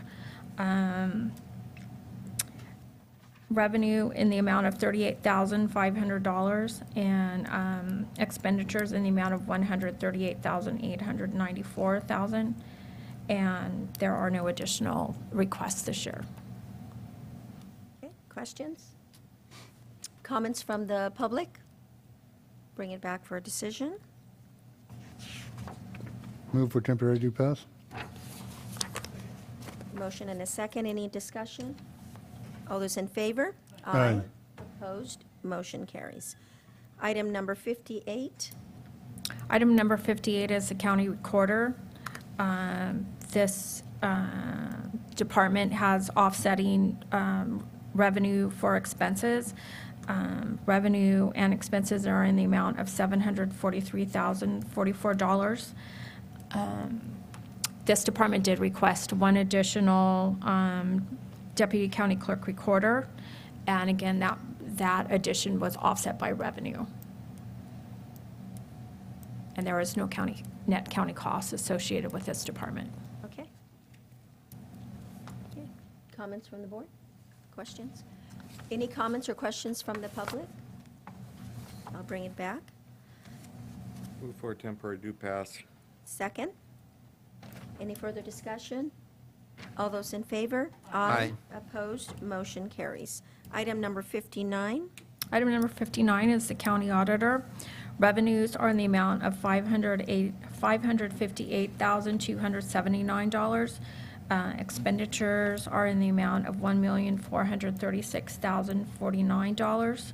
A net county cost of $877,770. A couple of new items with this budget. There was a request for an auditor accountant for this fiscal year, and then we had some increases in professional services that had to do with the assistance with the CAFR.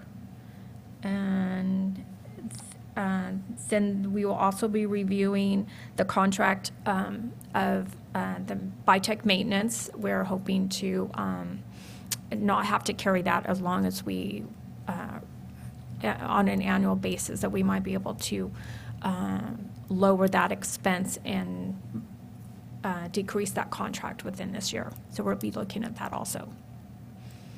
Wouldn't it looks like the amount that we're paying for the contract is as much as if we had an employee, which would, I would think, serve us so much better because that department is so short in employees and meeting those timelines.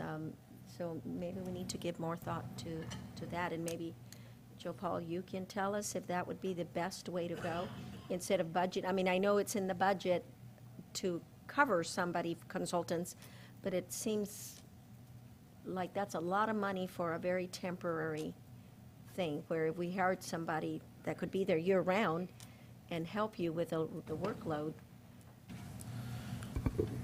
Madam Chair, you bring up a good point. I've had a discussion with Hayashi and Whalen, the contractor, and I've notified them that the scope of their contract will not be as extensive as it was in the last fiscal year. We do, however, want to retain them for, on a kind of a consultative basis, to ensure that, ensure that the notes and other items that, that they can help us with, that we'd like to use them. But we don't anticipate using the full $100,000 for that contract. I would hope not. Thank you. Supervisor Munzer, and then Supervisor Patello. Thank you, Madam Chair. Supervisor De La Cruz can comment on this, but I know, having served on the audit committee for the last few years and seeing the struggle every year, year in and year out, try to get the CAFR done on a timely manner,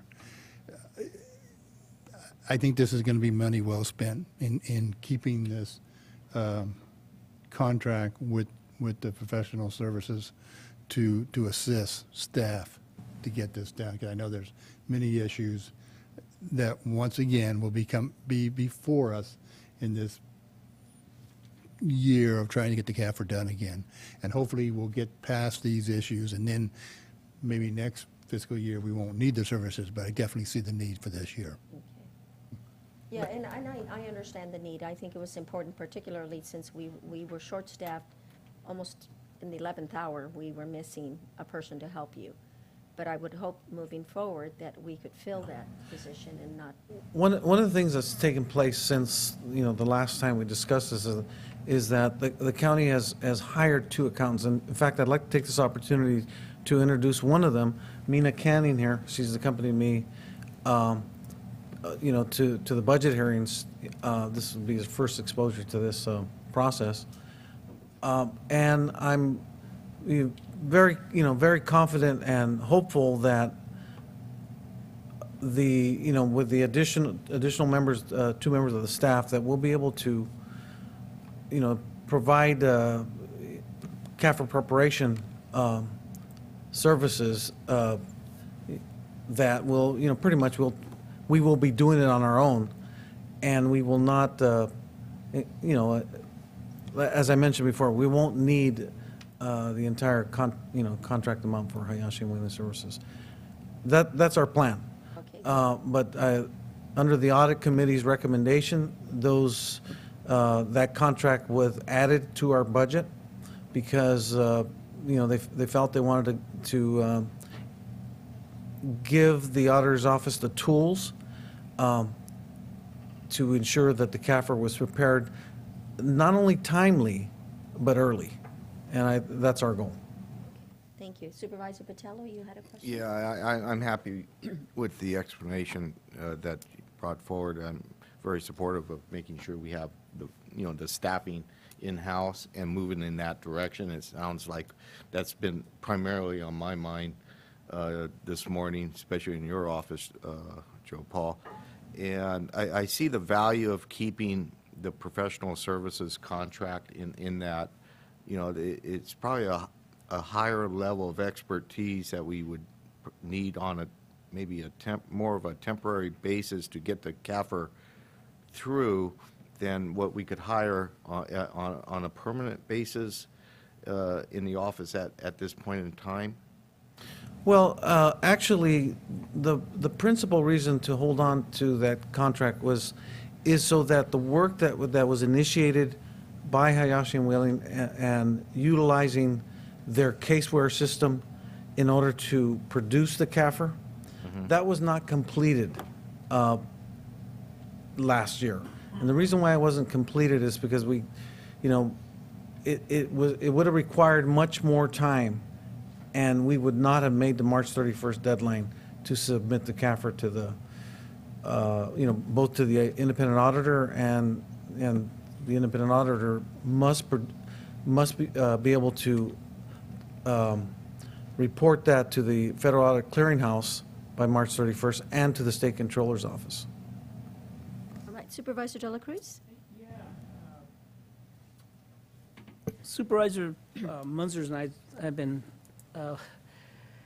discussing about this issue at length with Joe Paul, and at the end of the day, we asked Joe, you got to bring in staff to help you out here, and I see that today we're going to temporary do pass one additional position, and by looking at the numbers, you're looking at what auditor 2, 3, is that what it is? The position is a flex position. It's an auditor, Okay. accountant 1, 2, 3. So depending upon what the recruitment process, where that lands, it could be, it could be an auditor 3. Okay. And I hope that, I have faith in you, and I know the other board members do too, and we just don't want to have another discussion next year when we're talking about the audit and the CAFO report that it might not be, be met on time. So we're giving you the tools today, Joe. So I guess we're giving you the warning that, hey, we're giving you what you want. Let's make sure you give us a product on time. I'm confident that we'll be able to do that. All right, thank you, Joe. Supervisor Rivas, did you have again? Okay, comments from the public on this item? Yeah, I'll bring it back for a decision. Madam Chair, if I may. Oh, yes, CAO Espinosa? I wanted to add one more comment with regards to this particular unit, and that's, I don't think it was discussed, I stepped out for a second, it was with regards to Bitech. And currently, we're paying over $100,000 for that particular contract, which is a substantial amount of money. We've actually moved off into New World, the new ERP system, and OpenGov. So there you'll see it on the bottom of the notes on that page that talk about that. It's imperative that we do our best to move all that data out of that system into OpenGov and New World, and that way we can eliminate that contract. As of now, we have to kind of keep them both together because of the data.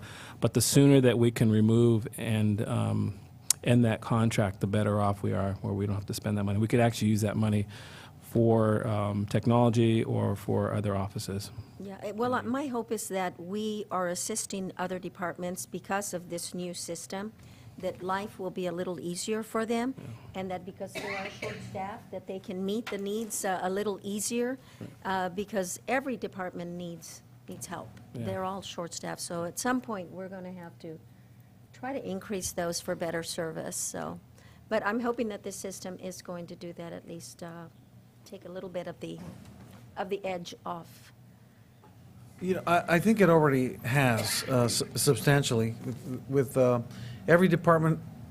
Well, most departments have access to the ERP system and can create reports whenever they want. It's, you know, most departments are now doing their own revenue collections, their deposits online. In the ERP system, and then providing those deposits that are already being created in the system to the treasurer, and the treasurer's, just verifying the deposit amounts. So that's a very small segment of what has already been, some of the efficiencies that are taking place because of the new ERP system. And the next big item is the e-timesheets. This will be where every employee will have access to the ERP system to be able to enter their own time cards, and they enter those time cards. The supervisor verifies that they actually work those hours, that kind of thing, and then they're forwarded to the auditor's office for payroll processing, and that coupled with some of the other things that we're talking about, looking at perhaps adopting a purchase card, that will increase efficiencies in the office by not having to produce as many physical hard copy checks. So there's a lot of things in the works as a result of this ERP system that we're able to now find more efficiencies. Wonderful, good to hear. Thank you, Joe Paul. Any comments from the public on this item? I'll bring it back to the board. Temporary due pass, Madam. I second. Any further discussion? All those in favor? Aye. Opposed? Motion carries. Okay, on to the county council section, item number 60. Item number 60 is the county council. Revenues are in the amount of $430,777, with expenditures in the amount of $660,610, a net county cost of $229,833, and there were no additional requests this year. Any questions, comments? Okay, comments, questions from the public? Bring it back. Move for a temporary due pass. Motion and a second. Further discussion? All those in favor? Aye. Opposed? Motion carries. Now, in the treasurer tax collector section, number 61. Item number 61 is the Treasurer's Department. This is, revenues are in the amount of $361,466, and expenditure totals are in the amount of $363,731,000, with a net county cost of $222,265. The only difference that we added this year was a request for a check processing machine, and we included that as a 3-year lease. That amount was was $2,365,000. Any questions, comments from the board? Comments from the public? I'll bring it back. Move for temporary due pass. Motion and a second. Any further discussion? All those in favor? Aye. Aye. Opposed? Motion carries. Item number 62. Item number 62 is the county tax collector's office. Revenue in the amount of $153,960. Expenditure totals $376,401. Net county cost of $222,441. There was a request for an additional 2 full-time employees, and we were not able to fill those at this time. Okay, any comments, questions from the board? Okay, comments from the public? Bring it back. Move for temporary due pass. Second. There's a motion and a second. Any further discussion? All those in favor? Aye. Aye. Opposed? Motion carries. Assessor section, item number 63. Item number 63 is the assessor. Revenue in the amount of $601,640. Expenditures in the amount of $1,911,707, with a net county cost of $1,310,067. There was a request for I believe 1.5 positions, and a minor reorganization. Those were approved due to the SCAPA grant that the assessor received this year of $150,000. That's a 3-year, currently it's a 3-year program. It may turn into an ongoing program, but the additions were covered by that revenue.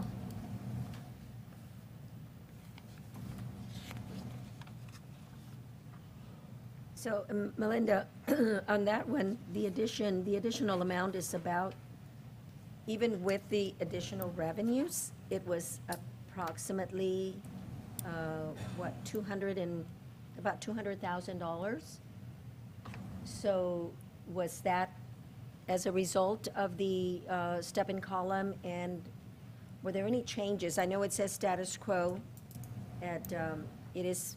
The status quo net county cost was approximately $1.2 million, and then the net county cost ended up at 1.3. The increases were due to the additional people and the cost of salaries and services. There is also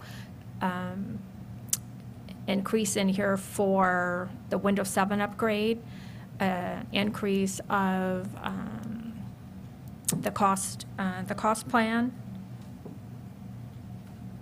And I think that was mostly, So the those were the increase is not additions. as a result of The additional personnel, no. additional person, then? It was all related to the Right. cost Right. we said earlier. And then every there's a department. maintenance cost for their megabyte system, and they normally divide that out into 3 departments. Decided this year that we would just put the total cost in the assessor's department, and then they can charge out how that affects all the different departments. But they pay for it out of their department. Okay. And I just want to talk briefly about the megabyte system. It appears that that is the only system that is available to counties, and so they pretty much have the upper hand on how much they can increase it every single year, and it goes up substantially. Is there any talk, and maybe Tom should come up and say, I know RCRC was going to look into it a while back because they were hoping to find some other way of providing this service to counties, but evidently it hasn't happened. So are we, Tom, if you could come up and just talk briefly about that? because that is going to continue to increase every single year. I can also add after Tom Okay. from the IT world, I can elaborate a few things. Madam Chair, members of the board, the megabyte system is really the only system that's a viable system for counties our size. A lot of counties are going with the, kind of a homegrown system. I believe San Diego is doing that right now, and I believe they're in excess of $100 million to build that system right now.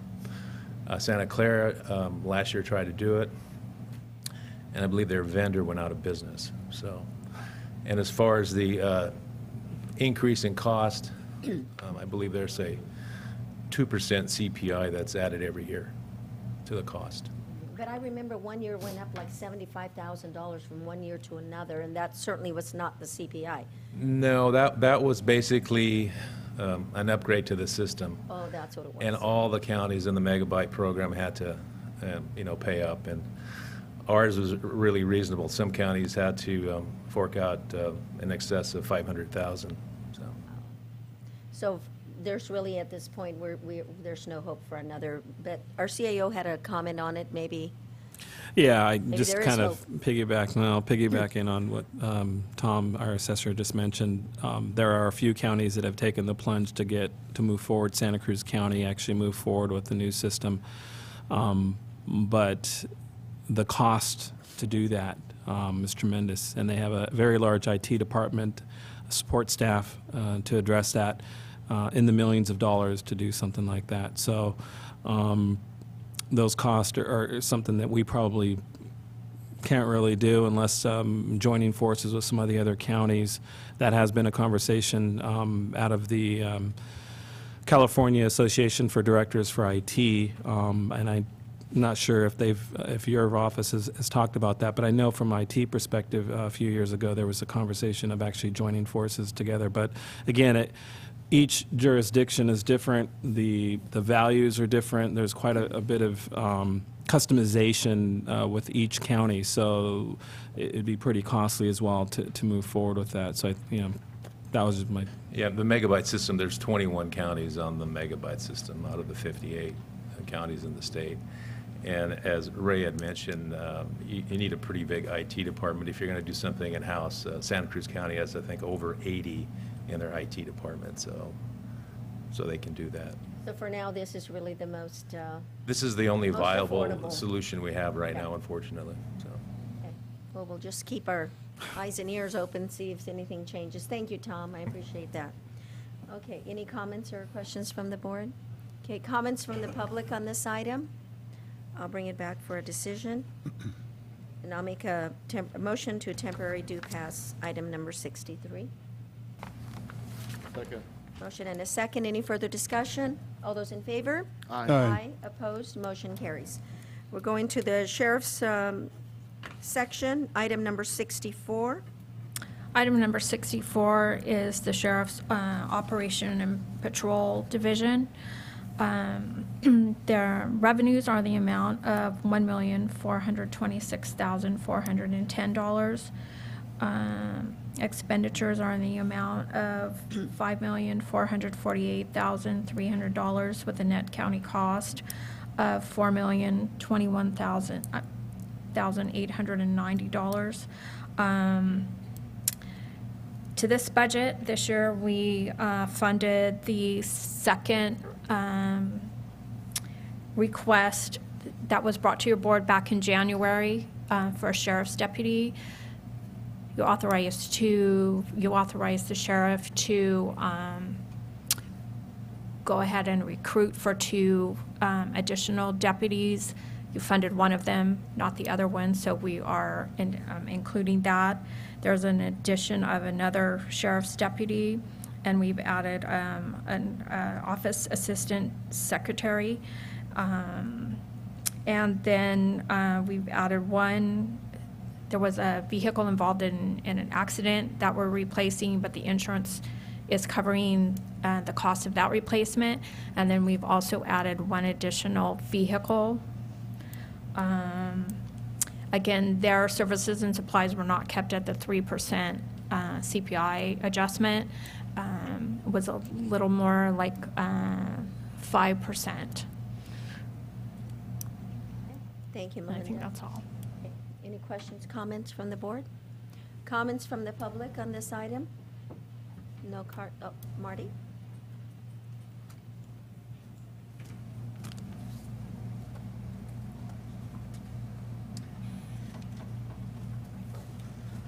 Marty Richard, from Hollister. I don't want to get too off base, off the budget, but someone brought something up that actually does apply because it especially applies to public safety personnel. Someone mentioned we're going to go to time cards, I believe. Who was that? It was our auditor. Oh, thank you. One of the things that has come up recently in the city, that does not appear to be a problem in the county, is there was a lot of overtime. And they don't have a system for classifying the overtime. When you're dealing with public safety, there's a lot of overtime that basically you have no choice. Something happens, you respond to whatever it is, and it's basically winds up to be overtime. It's not something you sit down and say, I think I'll work somebody overtime. People do, it's a tough job, people get hurt, and then you have to put somebody on when someone else is on medical leave because they've been injured on the job. You're all familiar with that. And sometimes that runs the overtime hours up, and those are no choice items. And then there are other times when the scheduling gets in the way and you have overtime, and sometimes there are choices, and sometimes people make bad choices about why to use overtime. So it only comes to my mind because it happens to be it happened to be a public safety issue when we discussed it. I hope when you go to this time card system that you will have a way to track the reason for the overtime. In other words, people are going to say, I worked X amount of hours, I worked my regular 40, I worked 8 more, and the supervisor should be able to look at that and say, the 8 was because we had mandatory overtime because we had an accident, whatever it was.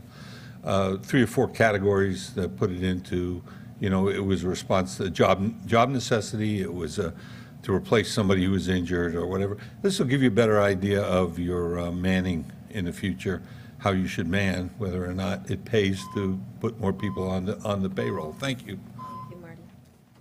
Any other comments from the public? Okay, I'll bring it back to the board. I'll move for a temporary due pass. Okay, I'll second. Any further discussion? All those in favor? Aye. Opposed? Motion carries. Item number 65. Item number 65 is, again, in the Sheriff's Department, in the Jail Division, Corrections. Revenue was in the amount of $568,292 with expenditures amounting to $5,538,484. A net county cost of $4,790,192. To this budget, we added a correctional officer and also 1 vehicle. There are some requests for security cameras, a replacement of a washer, and a muffin, and these were offset by revenue. Your supply of It's called a muffin. It pastries, crunches or- something. I was looking at that. I thought, am I getting tired? 'Cause I heard muffin. They're very tasty. It is actually called the Muffin Monster, and it is a grinder that goes on the end of the sewage pipe that comes out of the jail to deal with inmates that flush things out through their cells so that it doesn't take down the city's pumps down line. So we have a responsibility to go through and make sure that there are just small pieces of debris coming through the sewers. So it does require maintenance and replacement from time to time. Sorry to discuss that before lunch. This is this is really, really bad because my wife's pet name that all husbands have for their wives, I call my wife Muffin sometimes, and I'm gonna have to change that. Yes, you are.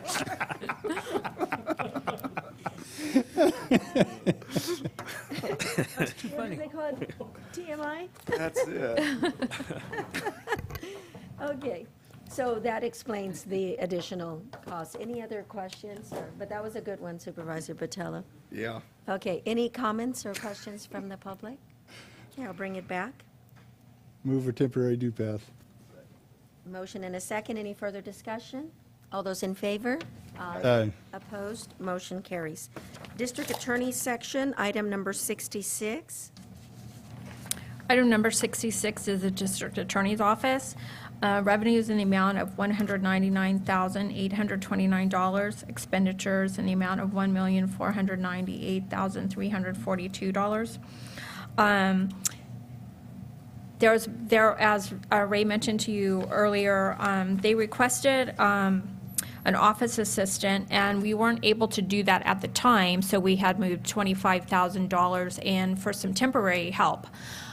In the meantime, the AB 109 board has agreed to fund half of that office assistant, and so we authorized another position, the office assistant,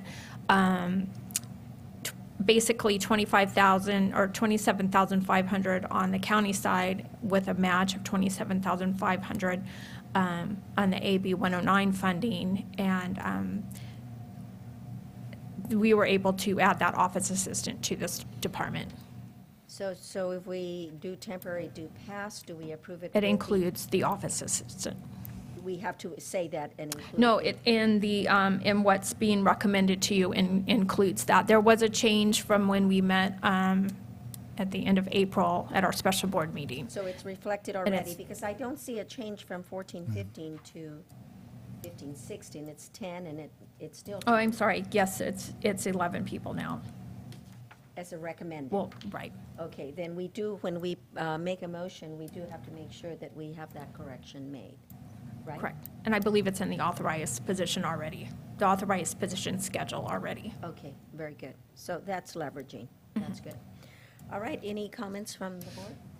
Comments from the public? Okay, I'll bring it back for a decision. I guess I just have one clarification. So the FTE are, the 10 is including this position that we're approving today, or it's going to? It includes it. It includes it. It wasn't changed on your authorized position line item. But it's Should not- read 11 instead of 10. It should be It's 11. It should be requested 11. 11. Yeah. So Okay, so you does just, that- we need to as make a- sure that that's what Supervisor Barrios was saying. We need to Okay. highlight that All right, on thank you. our That's motion. why I Yeah. wanted the clarification. I'll go ahead and make a motion that we temporary do pass with making sure that the recommended reflects the additional number, so that would be 11 instead of 10. That's my motion. Second. Okay, there's a motion and a second. Any further discussion? All those in favor? Aye. Aye. Opposed? Motion carries. Okay, Probation Department, number 67.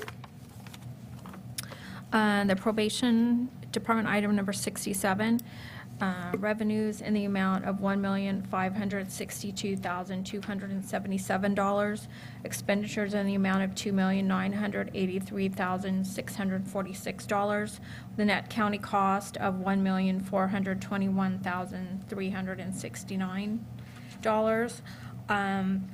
This department is basically looking to do a reorganization of supervisory levels, probation aides, and I believe a probation officer. And this was revenue offset by California, from the state of California funding. So the additional increases to this department with the reorganization, there is no additional cost, general fund dollar costs.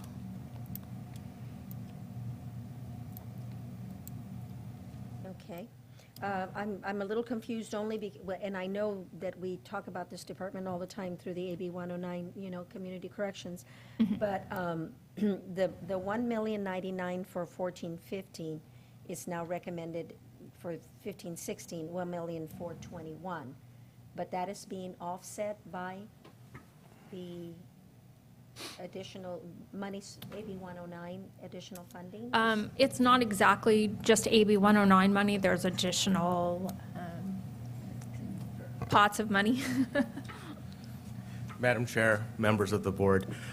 So we have multiple funding streams that, when I got here, I found were, lack of a better term, underclaimed. Like, we were able to get more money through SB 678 funding for adult, YOBG, Youthful Offender Block Grant for juvenile, and juvenile probation funding. And using those funding streams, while they wouldn't some of them wouldn't necessarily add up to an additional staff member, I was able to actually get the difference between a line staff and a supervisor and create some senior deputy probation officer positions to give some rank and oversight to the probation department. So this is restructuring? Yes, this is the restructuring part. All right. Yes, Supervisor Chief, De La Cruz? I got a quick question. And I guess I'll ask the same question our chair, Madam Chair said, but let me rephrase it in a different way.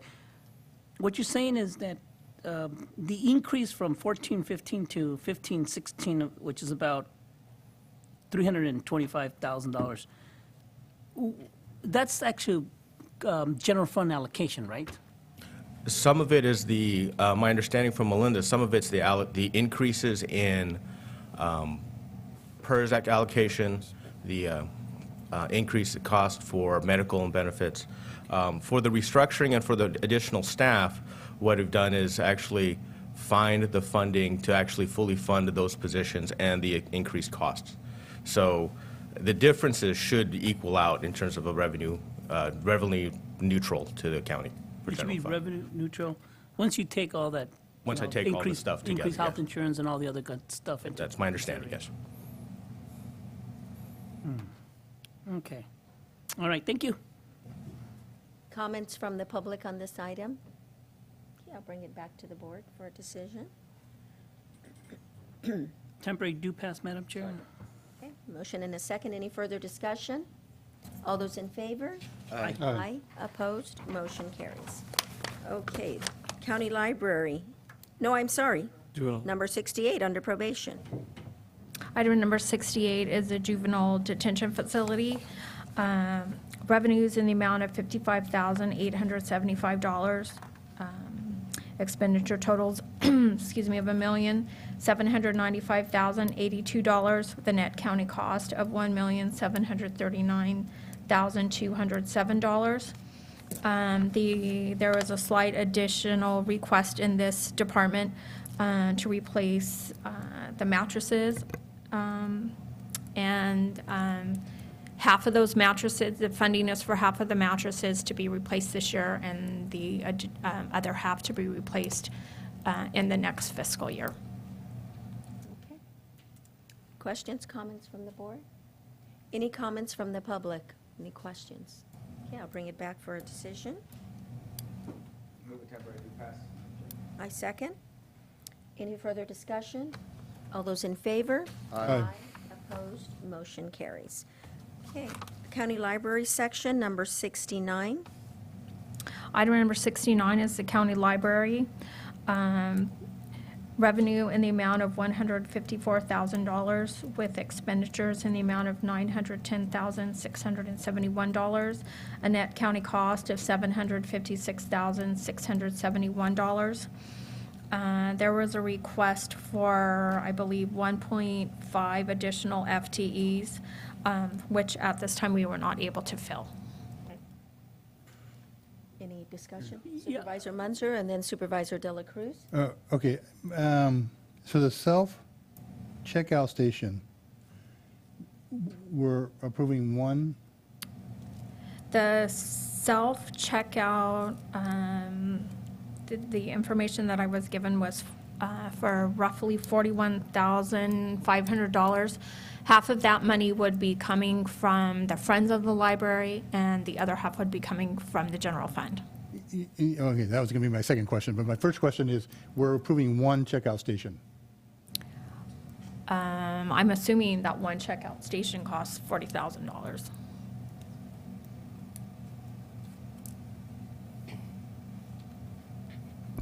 This is for 2 checkout stations for our library in the amount of $41,500.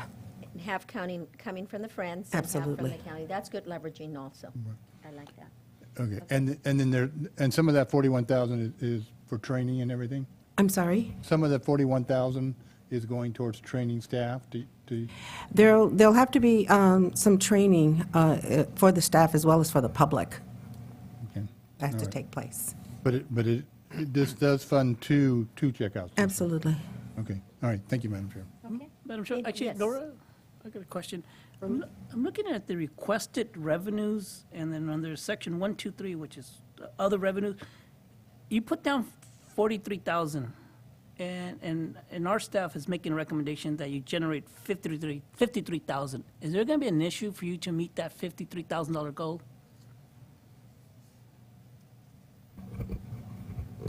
I don't believe so. Okay, okay. All right, Okay, any other questions? just want to make sure. Okay. Comments from the public? Marty?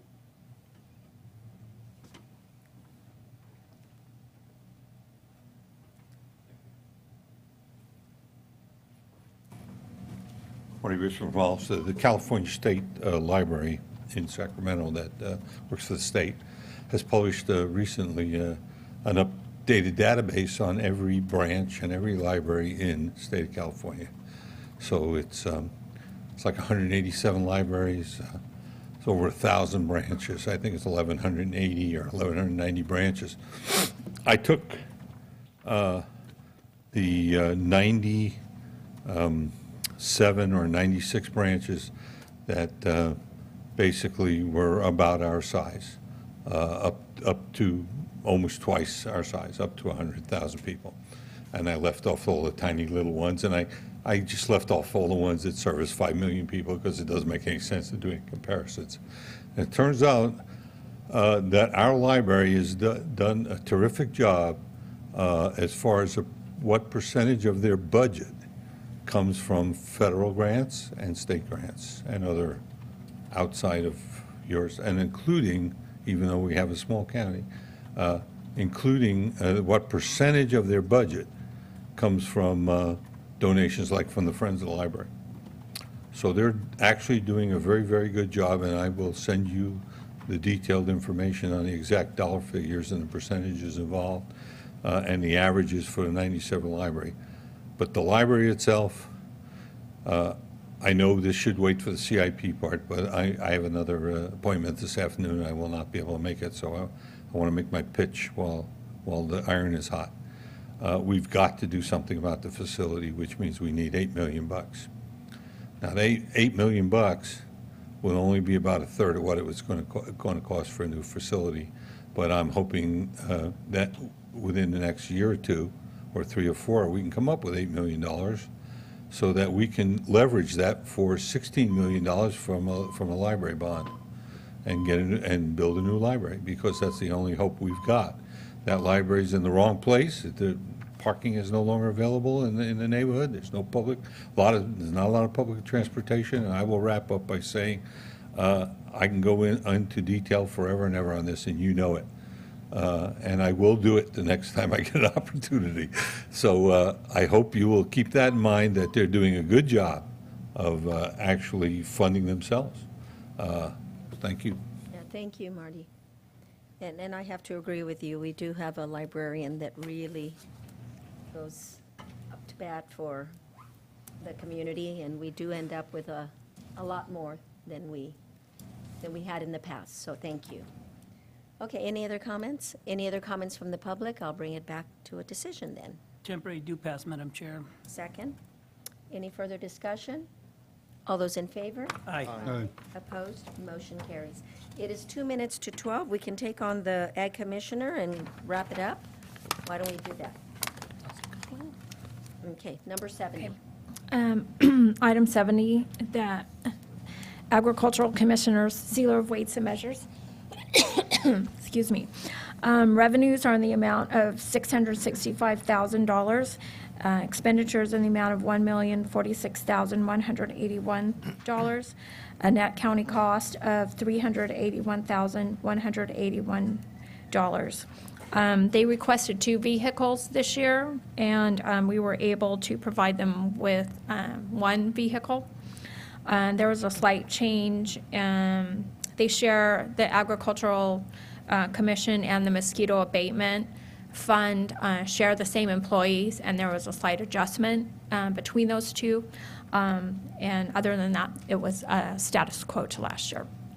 Okay. Any comments, questions from the board? Comments from the public? Questions? Bring it back for a decision. Move temporary do pass, Madam Chair. Second. There's a motion and a second. Any further discussion? No. All those in favor? Aye. Aye. Opposed? Motion carries. We're going to take a lunch break. We will be returning at 1:30 for our public hearing, and then continue with regular agenda. Thank you.